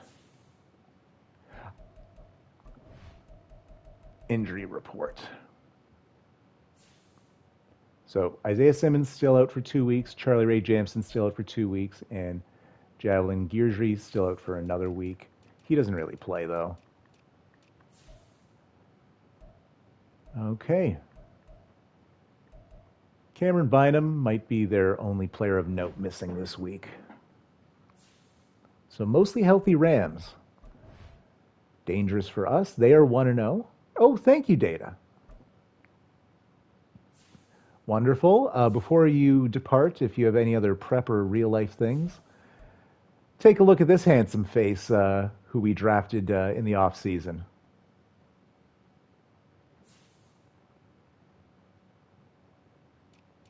All right, now we are looking at the Rams. That's right. Sorry, guys, so many things going on. Welcome to Data. Obviously, I assume everyone here is well-versed with his YouTube ways, so check him out after we're done here. He's going to be bringing the next episode of his Starfleet series. Matt Stafford, still the quarterback there. He's down to a 77. Kyron Williams, they drafted rookie Dion Pruitt as well. Their fullback is hurt. At wide receiver, Cooper Kupp and Puka Nacua, both 86 overall superstars. Tutu Atwell, the wide receiver 3. Tyler Higbee at tight end. Their offensive line.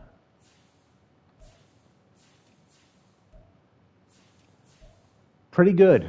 Better than the Seahawks line. Aaron Donald. Now, he's a right end in a 3-4, which is what the Rams play. He would be a D tackle in our defense. But a 98 overall. And Kobe Turner is the other D tackle for the Rams. Okay. Ernest Jones and Joshua Alford. Oh, the rookie, Joshua Alford. And he's a hidden dev, so keep our eyes open for number 8. He is one of the big rookies for the Rams in this universe.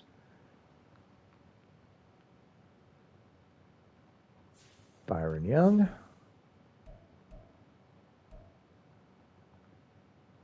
Enrique Colbert. Ooh, hidden dev at corner as well. They had a nice draft. Holy. Bynum is hurt, so John Johnson will be getting the start. If they had to miss a player, it had to be their free safety when their backup is only 1 overall lower, and Jordan Fuller rounds them out. Michael Badgley is their kicker, and Jake Bailey is their punter. Without further ado, fellas, let's do it to it.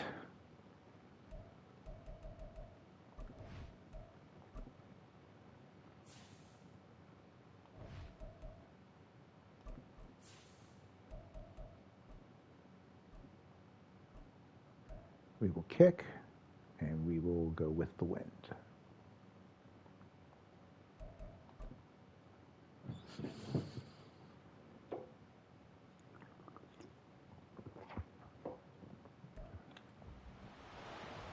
And we have back-to-back home games here from Arizona. It's a divisional showdown. What? Good old EA. What the hell was that for? See you later, Data. Thank you for the heads up. Appreciate your kind words of encouragement. And the green light to play our second game.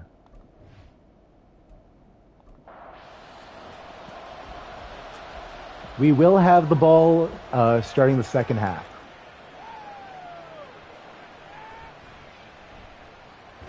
Okay, every kickoff is going to make me just absolutely petrified going forward now, based on what happened last game.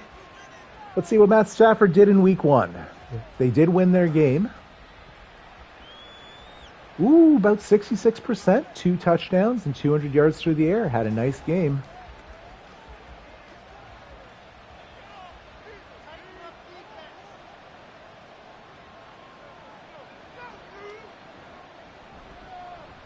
And And it's a Kyron Williams. Data Wakabayashi. Tackle for loss. Loss of 3. Wakabayashi. He hurt his godfather in the audience.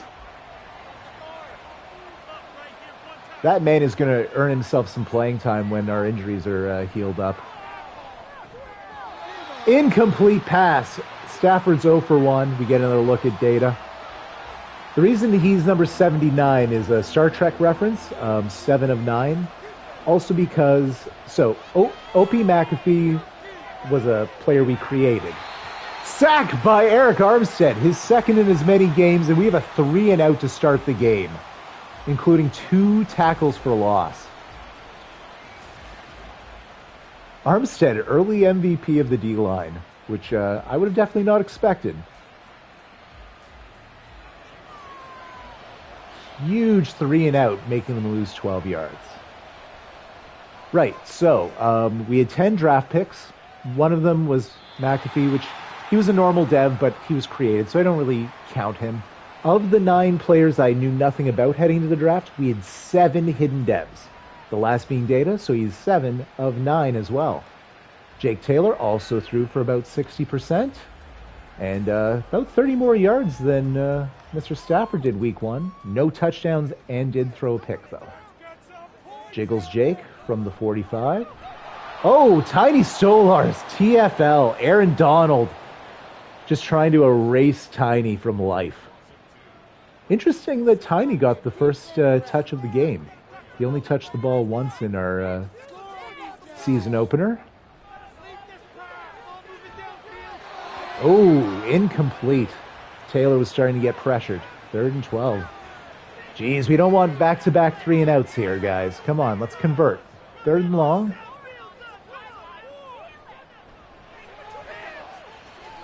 Oh, throwing it deep. Oh, throwing it deep. Hollywood Brown. Touchdown, Cardinals. Wow, first career touchdown for Jiggles Taylor. Finds Hollywood Brown way at the back. 89 throw power is enough. Holy cow.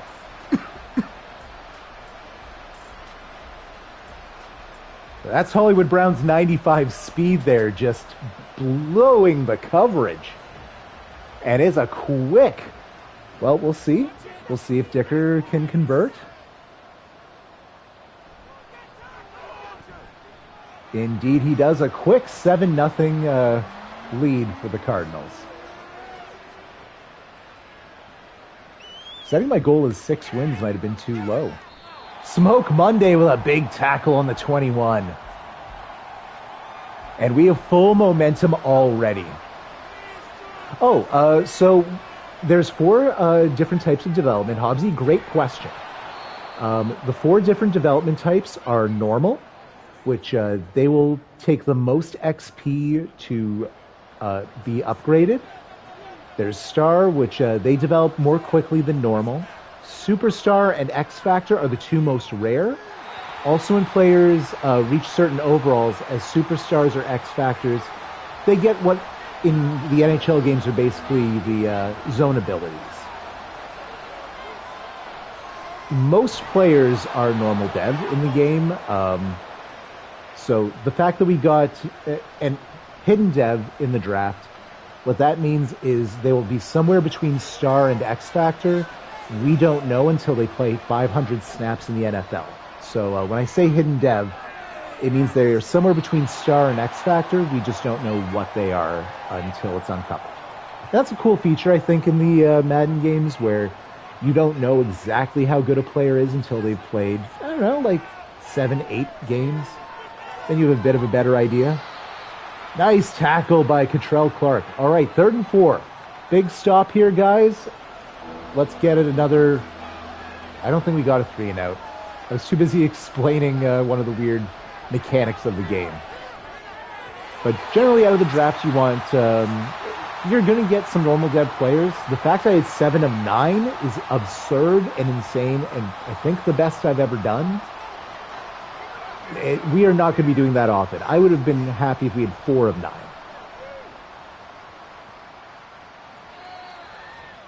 And fair catch. We'll be starting from the 19. Jiggles hit a home run on one play. I'm not going to get too amped about it, but I am pleased.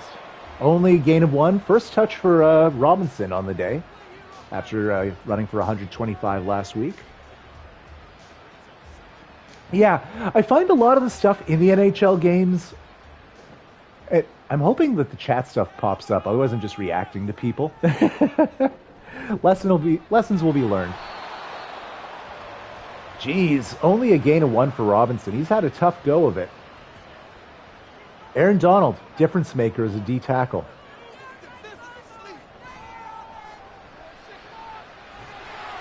And that'll be a sack. Don't know why you're going play action on 3rd and long, guys. No one was fooled. So after 3 and out, it'll go right back to the Rams. Stifling our momentum a little bit. We lose a touch. But they will have to actually do something in order to gain substantial momentum on us. They start with the ball at midfield, though, at the 45. So nice field position. The Commanders beat the Cowboys 42-23. Hold up.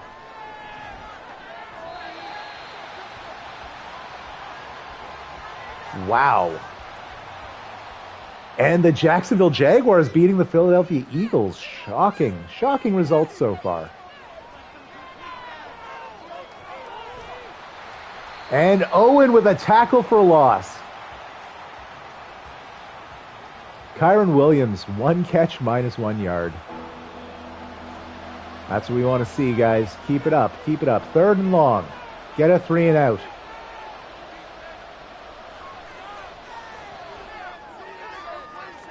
Overthrown. We will bring the punt team back out. Let's just hope they don't pin us. Ravens beat the Steelers. Ravens have one of the nastiest looking rosters. I'd say Ravens, Chiefs, not real life in this universe, although a lot of the same names. But Ravens, Chiefs, 49ers, Eagles, even though they lost. The Bills are still good. I'd say we're having an even better first quarter, Joey, but yeah. Oh. I'm not thrilled with some of the, double clutching that Jake is doing here. He's eaten 2 sacks that, pause. There's no way to make that not sound filthy. Oh, broken up, 3rd and 16. Nearly fitted into there to Trey McBride. But yeah, the 2 sacks there were kind of his fault. He will get better. Screen pass to Robinson. All right, a completion, getting some yards back. Better than nothing, gain of 9. Still going to have to punt. Yeah, the positive play. That's a good way of putting it. Get McAfee a chance to punt it. Nice. Anytime a return doesn't go anywhere, I am thrilled. I'm going to just be scared. Absolutely petrified.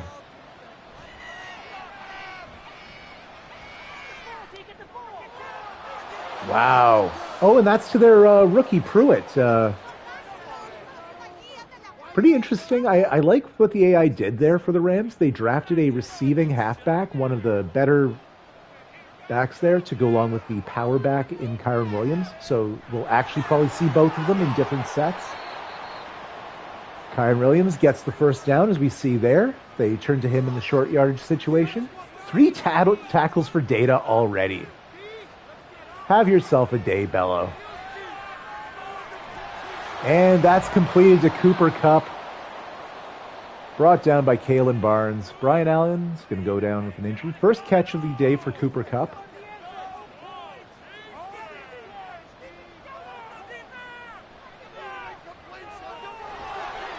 I think that's Tutu Atwell, number 5. Yes, indeed. Gain of 9. He's moving the chains now. Kind of seems like Stafford's heating up a bit. Nice. We were able to put pressure on him, and he is a little bit ahead of the throw. 3rd and 1. I assume they're running. Look at how strong the stack of linemen they have there. Kyron Williams will be seeing this. And he is stalked behind the line of scrimmage. Troy Anderson. Huge stop for us there. It was 3rd and 1, goal line stand, basically, for all intents and purposes. And they're going to go for it again on 4th down instead of taking the points. Please make them pay, guys. Passing play. Quick one to Puka Nacua. 1st down.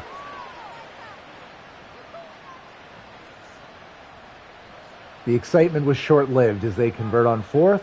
1st and 10 now at the 18. 4th catch already for Nacua. Kyron Williams finds a little bit of room there. Our run defense has been really good. I like what our line has been doing. Our linebackers have been sufficient.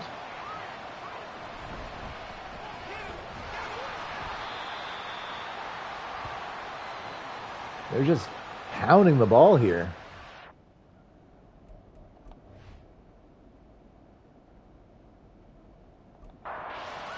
Swap that to change of possession.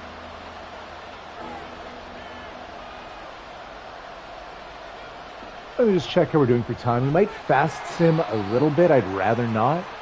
No, we're doing pretty well. We're doing pretty well. Okay. Will they get the snap off? No, they will not. So at the end of the 1st quarter, they are within striking distance, about 10 yards away. But we are up 7-0. Our run game has done nothing thanks to Aaron Donald.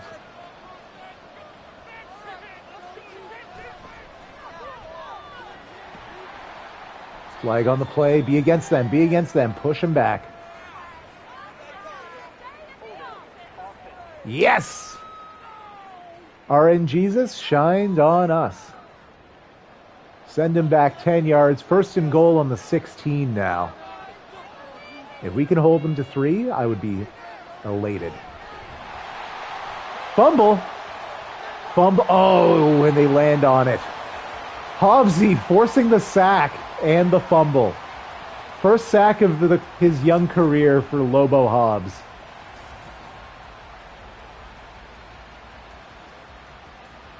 Oh, Chase Young should have been on that.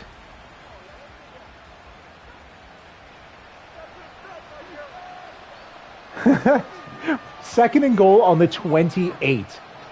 This yardage is insane. 3rd and goal on the 28-yard line.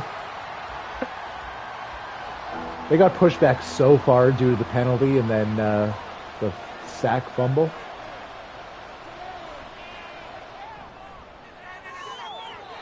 Data gets a hand on it. Data is like playing himself into the lineup when people are healthy. He was on Cooper Kupp and succeeded. Kick is up. Kick is good. So they cut the lead. Now only 7-3.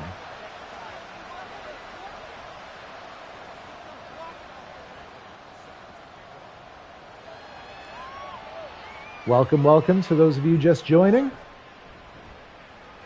Tiny Stolars the 5th makes his way up to the 24. Jiggles Jake Taylor back out.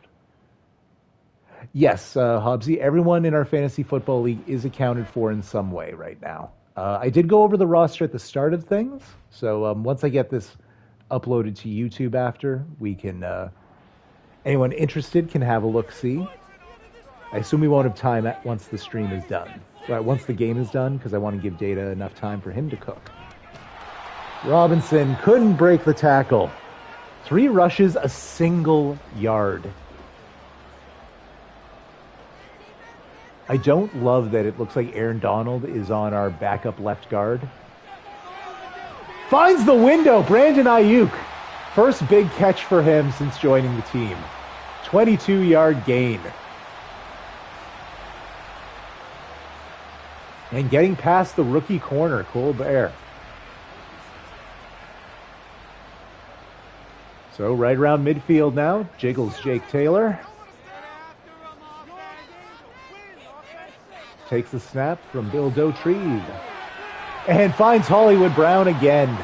Up over 100 yards passing for the day so far. So, tale of two games. I like how the sliders are working out so far. First game, the run game was very strong. This game, it sucks. This game, the passing is having a lot more success.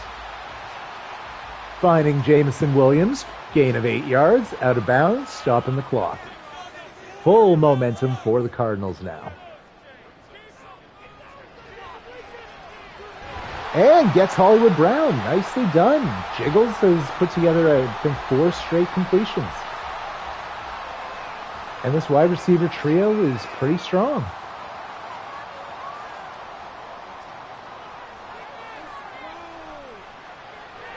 And finding, who was that? Trey McBride in the end zone. Touchdown, Cardinals.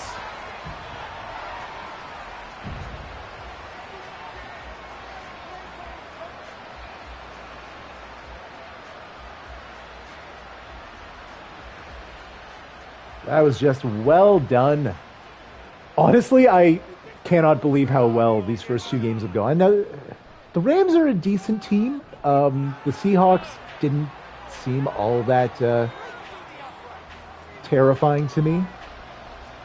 And there's still a lot of time for things to go south, as we saw last game. Nice! Wraps them up around the 21.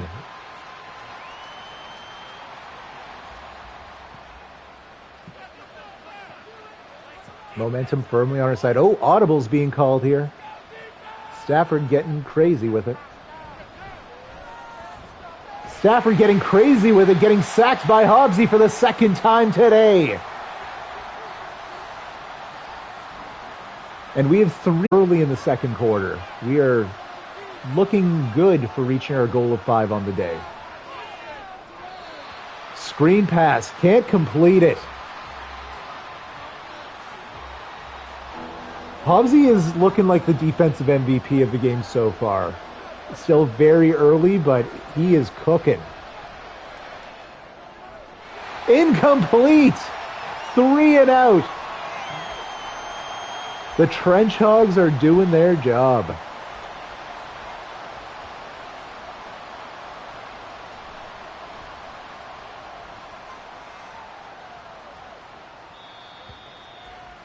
Nice field position as we'll start from the 42, only 58 yards from the end zone. Jake Taylor, 5 for 5 for 77 yards last drive. We did not see that kind of performance in week 1 with the arm. He ran for almost 70 yards with his feet, but I was about to say all with the arms so far. That'll be the Rams' best field position in a minute. Immediately turning the ball over. Jiggles. Again, he's a young 73. There will be mistakes. His 2nd interception on the young season. Just didn't see the linebacker there when targeting Ayuk. Straight up missed him. First turnover of the day for either team. Rams will have it from their 46.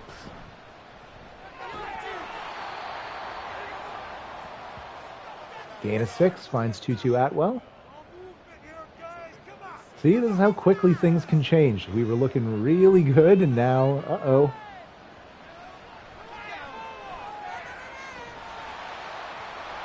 Tariq Woolen and Avonte Maddox combining on the tackle there. Kyron Williams has not had much success against us.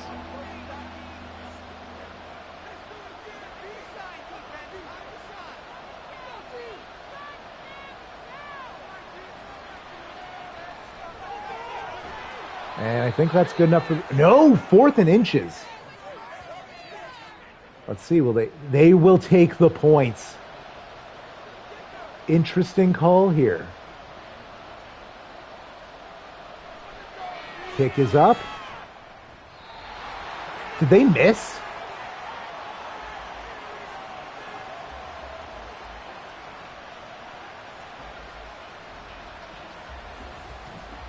They missed! They definitely should have gone for it then.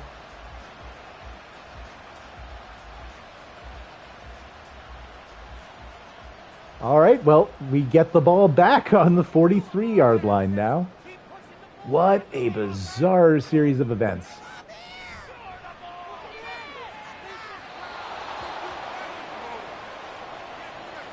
Contested catch, nothing doing. We have -1 rushing yards on the day. Oh my goodness. Make it -2 as Aaron Donald just eviscerated Brian Robinson.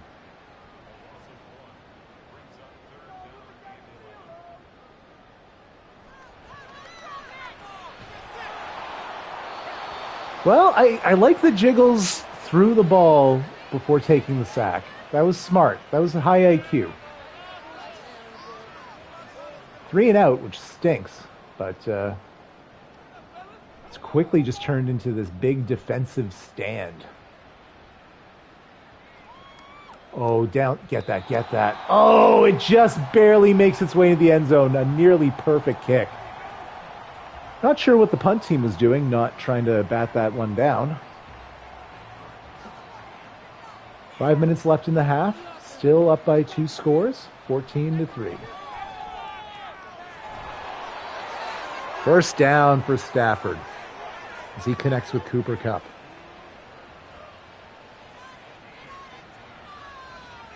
Do a time check. Yeah, I think we're good. I think we're good, fellas. Owen with the tackle. Gain of 3 for Kyron Williams. And Seattle going up on the Giants.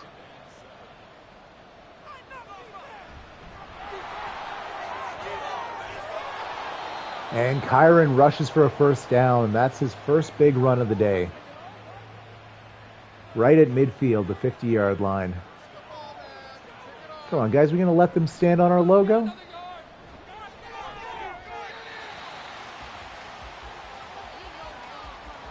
Gain of only 1.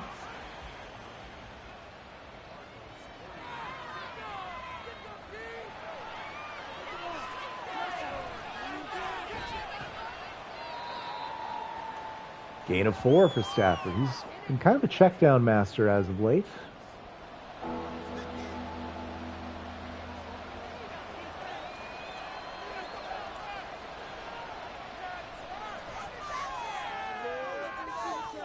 Batted away by Damar Hamlin. And that will force the punt team, so we will have a 2-minute drill. 2 minutes and some change to move the ball back down, try and score before halftime. A reminder, I do jump. What an awful punt. We get it at the 27. How fortuitous. I might have to increase kicking accuracy. Like, we're seeing some lousy punts. Oh, gets rid of it. Nice. Gain of almost 10 to Brian Robinson. Aaron Donald was screaming at Jiggles. So 2nd and inches. I assume run the ball here. Okay, check down to McBride. Smart. Lock in the first down. Under 60 yards to go. Got to manage your clock, you know? Everyone has all their timeouts. Oh, Hollywood Brown couldn't come up with it. Not sure if it was a bad throw or bad hands.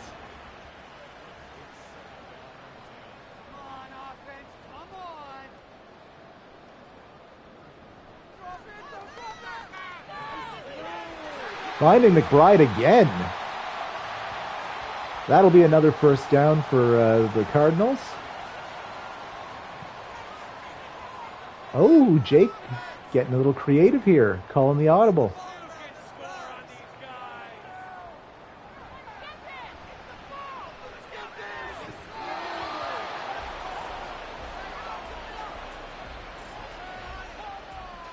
Not in love with that. Just seemed like he was trying to throw in the run and was inaccurate with it. Oh, finds a seam. 3rd and inches. Oh no, the bulldozer is out. And he's going back to the tent. That is extra tough.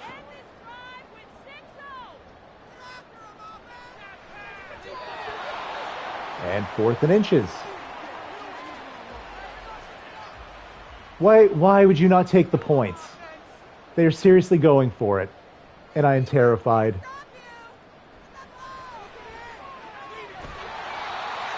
First down. Finding Jamison Williams. Okay. Oh, wow. Risky business there. And I'm going to have to jump in soonish. We still have some timeouts, so I don't want to do it too early.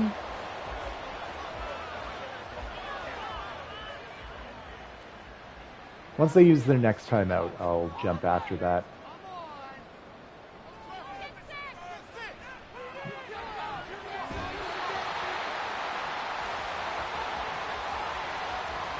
All of a sudden, these Rams have been clamping down on the passing game.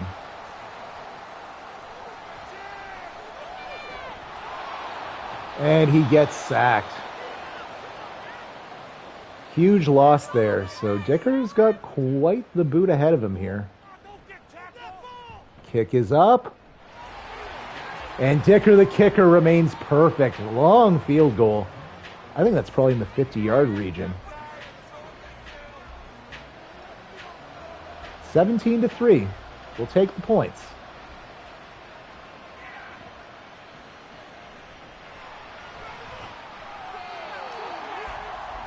So I'm going to jump in now. The reason being they might try and just run out the clock. And we need to be on the field when the half ends.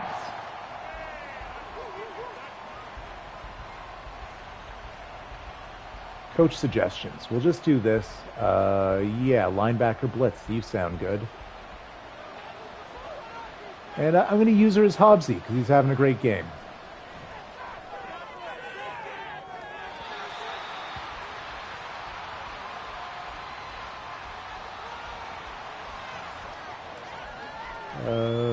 Cover 2 man.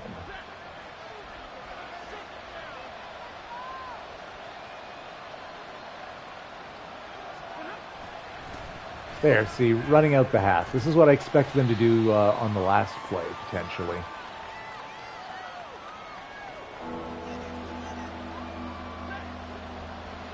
And that will end the first half. The Arizona Cardinals up by 2 touchdowns, a score of 17-3. All in all, I'm happy with how things went. Our running game is non-existent. And we're seeing the best and worst of Jiggles Jake Taylor. We're under a bit of a time crunch, so we're not going to watch any halftime show. Okay, we are going to keep up with the throw it deep strategy. It has done us well, and we will defend the medium pass. I have no notes for how our team has simulated, so here's hoping. And we get the ball to start the second half.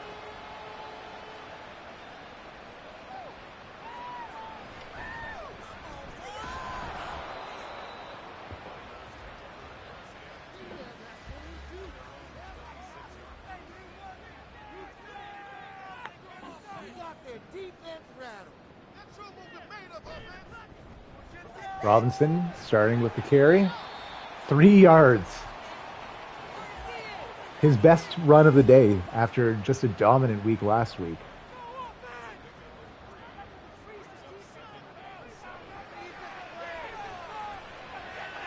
Jiggles finds Calvin Austin III. Gain of 4 or 5? 7. I was mistaken.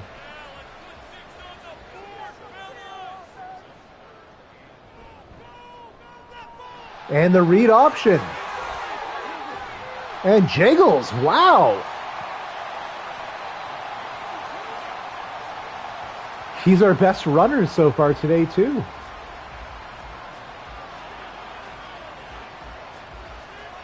Breaking a tackle. Getting into enemy territory. That long mane flowing behind him. And he keeps the clock moving. Yeah, Jiggles is quick boy. Tiny Stolar is showing some wheels too, getting 5 on the carry.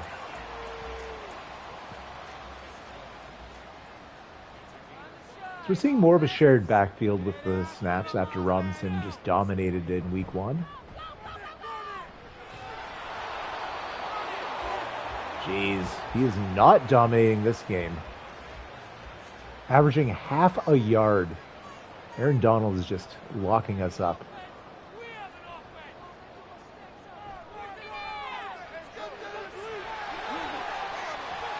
Nice job, Robinson, staying behind his blocker. Gets the first down. Screen pass worked to perfection.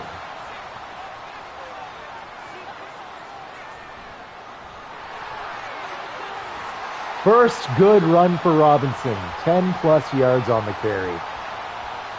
And we're in their red zone on the 18. Things are progressing well. Aaron Donald just stuffs them. 2 yards on lost. Wow. It's like every other run up the gut, Donald's just there. Oh, especially with Daughtry out, we have our backup center and our backup left guard. Back-to-back TFLs for Donald.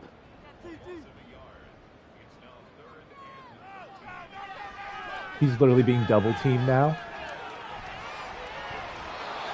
Jiggles didn't see anything, had to throw it out. We'll take the points. The Browns dropped 49 on the Saints. Holy.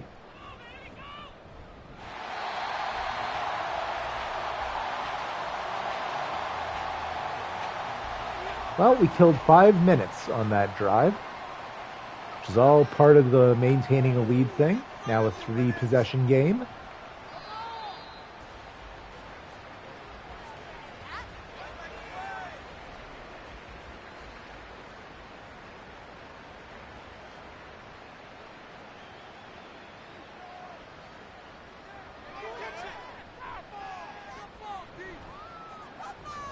Oh, Snoop Lindsay was looking for the sack there. And he's injured Matt Stafford.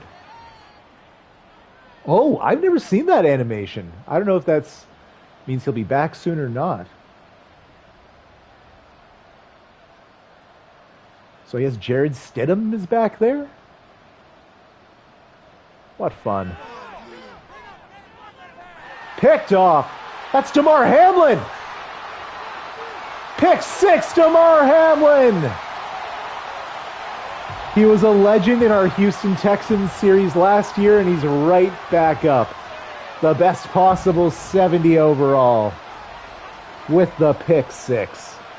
The first throw by Stetson Bennett right in Hamlin's hands. Jumped the lane from Higbee perfectly. Finds the end zone.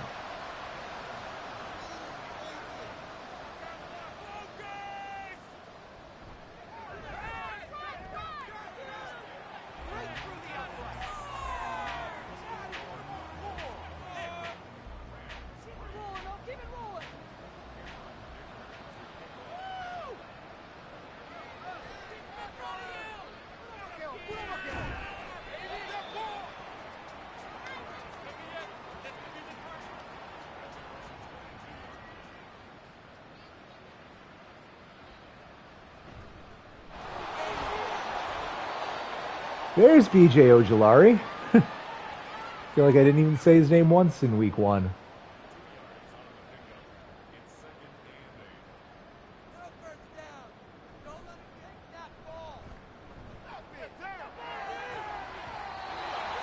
And the pass broken up by Hamlin.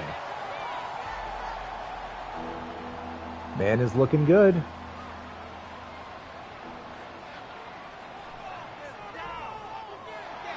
Screen pass. And Tyreek Woolen makes the tackle.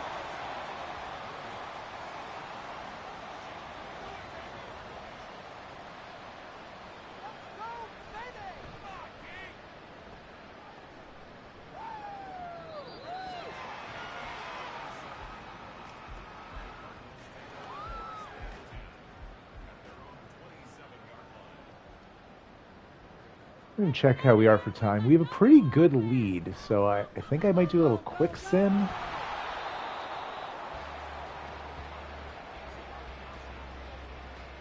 Because I want Data to be able to start when he wants.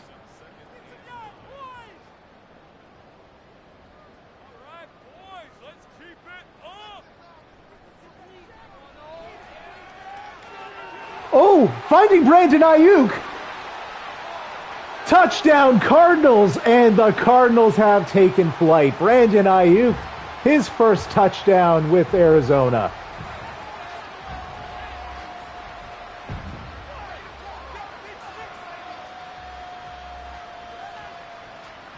And we are just pouring on the gas now.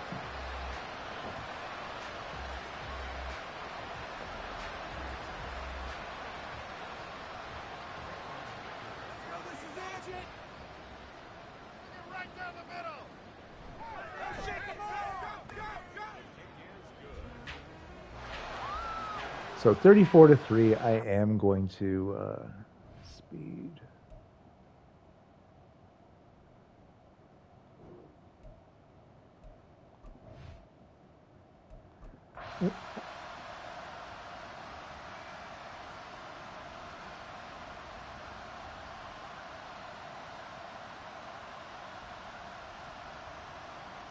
We're just going to watch out through the end of this quarter.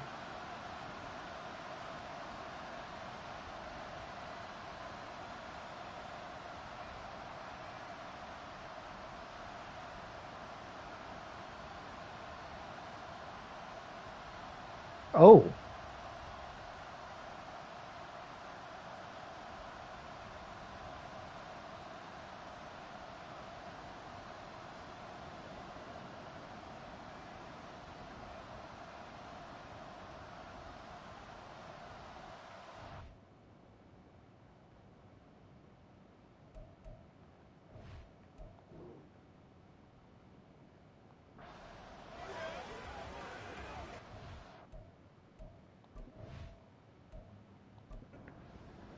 There, I just wanted us to quickly speed things up. Help Data's start time be when he intends it to be.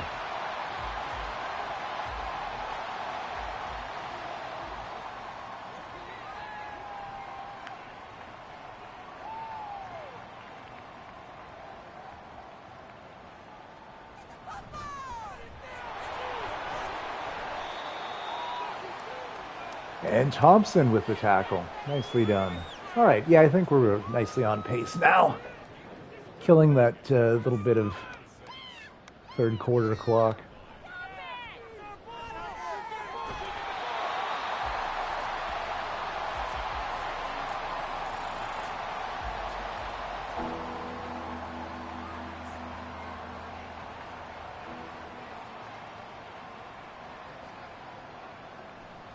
Oh, Stafford's back in.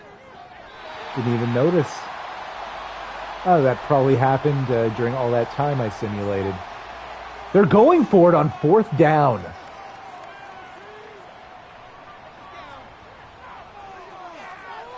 And succeeding. That stings.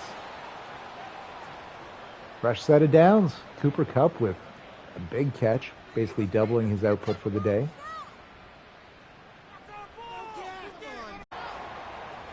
Geez, fourth quarter Stafford's just hitting different here.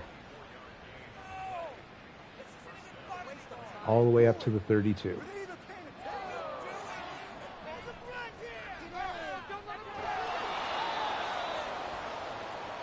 Tariq Woolen with the tackle, gain of 6, finds Tyler Higbee.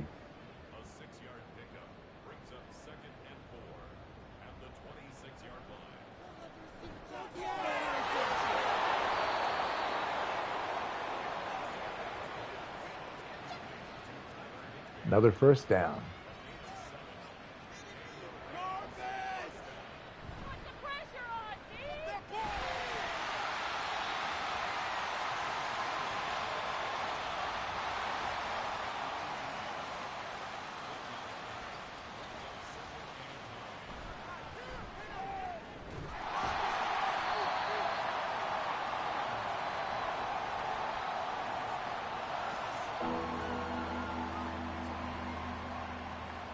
3rd and 8.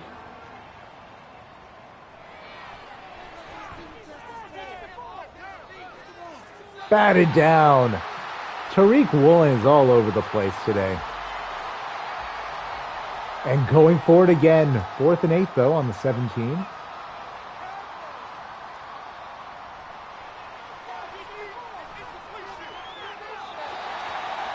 Turnover on downs. Chase Young was just ready to dominate there.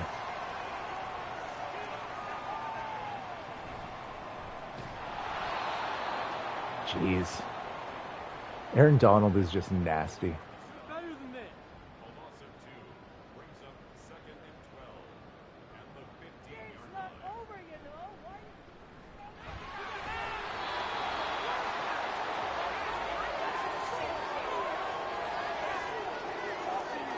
Jeez. Kevin, come on, man. 2nd and 19. Oof.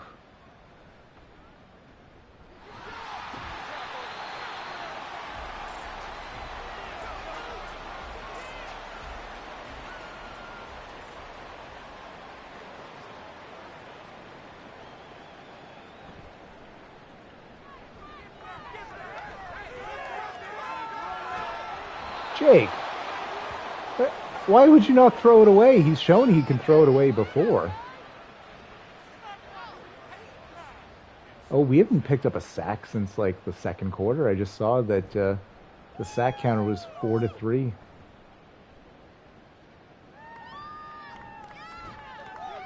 And they will pick it up from halfway.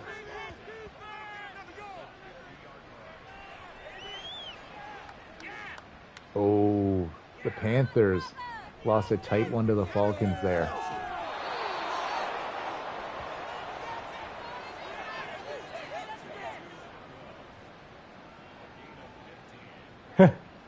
Yeah, it's been a little anticlimactic.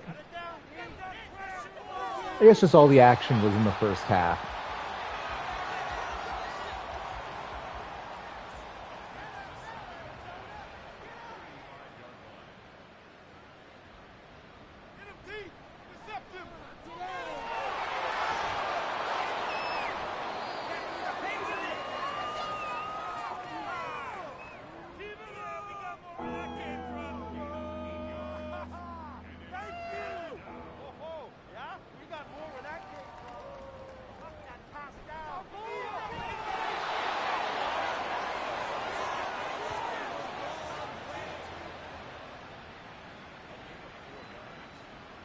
Four interceptions for Derek Carr. Wow. They actually drafted a hidden dev quarterback. Between this and the next stream, after that, I might have them bench Derek Carr for the rookie. Let the game help create storylines for us. And looks like they might find the end zone here in garbage time. 3 minutes remain on the clock, but they're back. 1st and goal on the 8.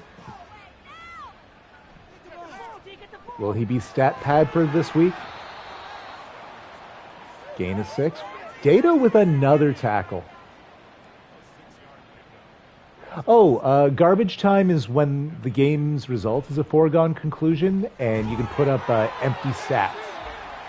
It comes up a lot in fantasy football. There's certain guys that I refer to as like garbage time all-stars.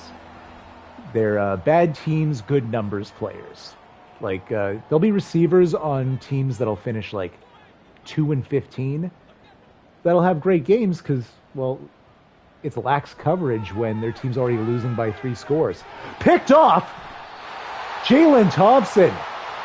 What a defensive stand by the Cardinals. No touchdowns allowed against.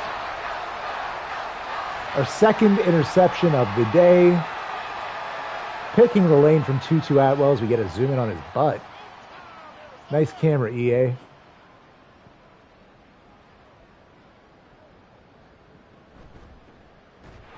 Jeez. Running it inside is just a recipe for Aaron Donald to smash us.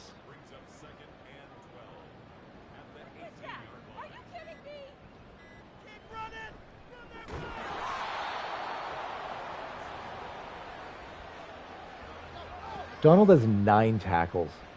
Feels like they're all TFLs on inside runs.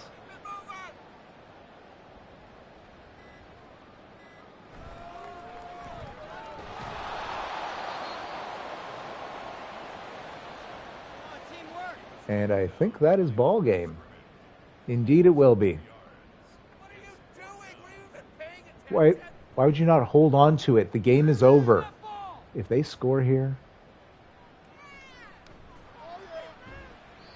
All right, you can put it on the board. Yes. Shockingly, the Cardinals are 2-0.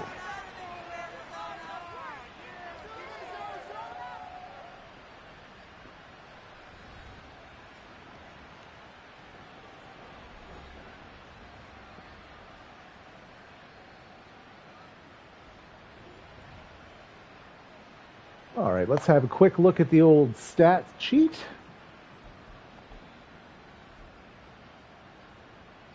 So Jake Taylor with a 109 rating, went 17 of 31 for 319 yards, 3 touchdowns, 1 interception. Matt Stafford, 25 of 45, 200 yards, 1 interception. Stetson Bennett threw 1 pass, and it was the pick 6 to Damar Hamlin. I think Data's thing is starting up soon. If you guys need to take off early, I understand and appreciate it. B-Rob, 12 for 13. Just Aaron Donald snuffed him out. On the receiving end, Brandon Ayuk, 3 catches, 121 yards and a score. Marquise Hollywood Brown, 4 for 97 and a score. Trey McBride, 3 for 45 and a score. And the rest. Defensively, oh wow. Owen with 15 tackles and 2 TFLs. Lobo Hobbs, 2 TFLs, 2 sacks. Eric Armstead with a sack. Damar Hamlin and Jalen Thompson, both are safeties with interceptions. And Hobbsy with the 1 forced fumble. Kicking, Dicker went 4 for 4 on his extra points and went 2 for 2 on his field goals, including a massive 48-yard field goal. Yeah, Hobbsy, it is a nice feature that they have that chirping in. All right, let's hit any post-game, press conferences. We'll advance the week and immediately see if we can re-sign some of our players.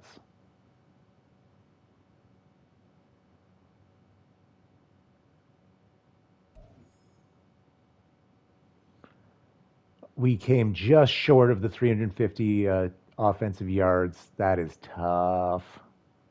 Oh, missed out on all our goals, basically.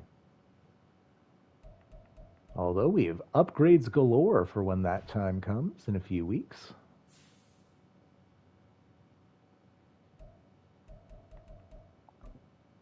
Injury report. Damn, Dotrieve is out for 5 weeks. Our O-line is in a tough spot.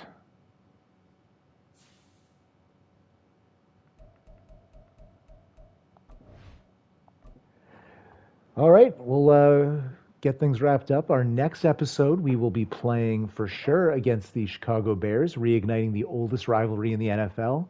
If that seems wrong, trust me, it's not. Oh, breakout wide receiver. Oh, huge, huge, huge, huge. So the Arizona Cardinals were once upon a time the Chicago Cardinals. And both the Cardinals and the Bears are the first 2 teams to join that are still in the modern NFL. So yes, it's actually the oldest rivalry in the league. We have a heavy rain forecast. I love that. Love when weather takes place.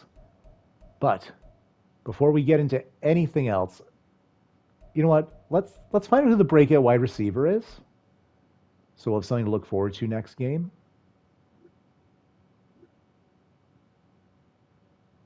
Who is it? All right, if Brandon Ayuk gets 4+ TDs or 200+ yards rushing or receiving, he will be an X Factor dev trait. So we have that to look forward to next week.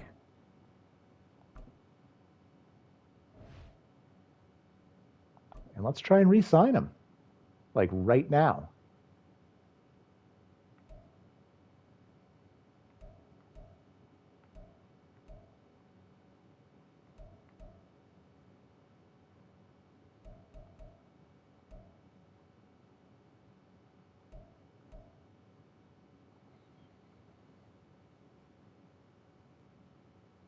Yeah. What do you guys think about this? 6 years, basically averaged 23.5 million per year. I assume he'll be happy about it because I did boost both numbers. Boom! And I got the deal maker achievement. What have you? Oh, Damar Hamlin? What do you want? You want virtually nothing?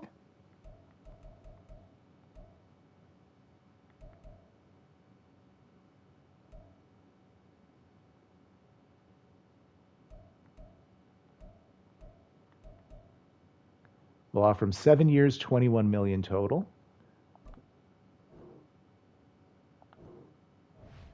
Is that slightly cheese? Yes, but Damar Hamlin's just going to be on our team whether on the bench or not. We're going to hold up on anyone else. There's no one else I feel like we have to re-sign this minute.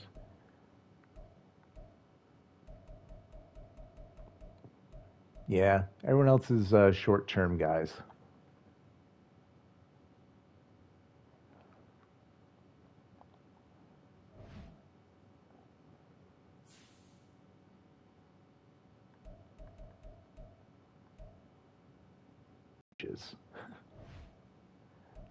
Oh, okay.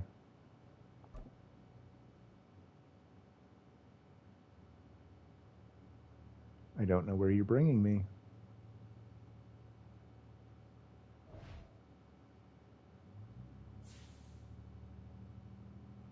Well, that was bizarre. I have no idea what that was. All right, forget the messages. Let's take a look at the draft class quickly, and then we will call it a day. Here is what the NFL experts early on think the draft is, how they think it's going to shake out. Words are hard, apparently. So Dennis David is one of 5 total players people submitted to me before we started. 4 of them are in this draft class. 2 of them are QBs. What I did, I just added the 2 QBs, made them first round picks, basically, and I took the random left outside linebacker and the lowest halfback I could find that had a hidden dev trait, because I didn't want to look at the draft class itself very much. At all. I wanted to be a surprise, but I wanted to add those players in. So David is one of them, and Kirk Zonner is the other. This one provided by Dabrowski, and this one by Red Boy via the Data 782 server. While Bronco also suggested Bobby Boucher, who is a left outside linebacker, projected to go like 4th round. So we see it's a pretty heavy wide receiver. Ooh. Halfback up in there. Not bad, not bad.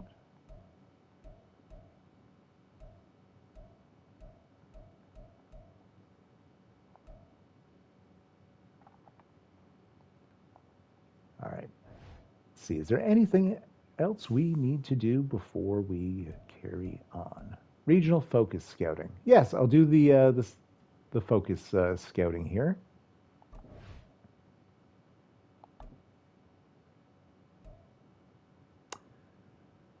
National we don't unlock until week 7. Okay.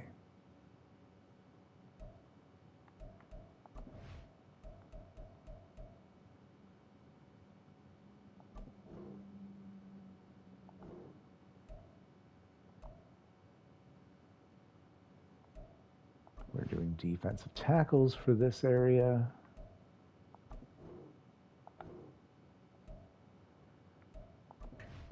area we're doing running backs. And lastly, we are doing safeties in the southeast.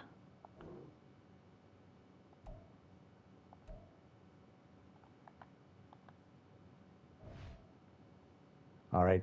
You guys could have been anywhere else in the world, and you chose to spend it with me. I appreciate that. And I appreciate all of you. I'm going to wrap things up so Data can get started whenever he is ready and willing. In the next episode, we will, you know what? If we can go long enough, I think I might try and do weeks 3, 4, and 5 because we have our bye week in week 6. So yeah, we'll try and get through the first third of the season. We'll play the Bears, the Chargers, and the Vikings. As long as everything goes according to plan, obviously. Perfect. Next stream, I'm not exactly sure when. I will certainly post in the Discord when I have an update. This weekend will be at the latest. I'm hoping to get some in all around then. I might do some late night ones, some earlier in the evening ones. It'll be all over the place. But thank you kindly for coming with. Have a great evening.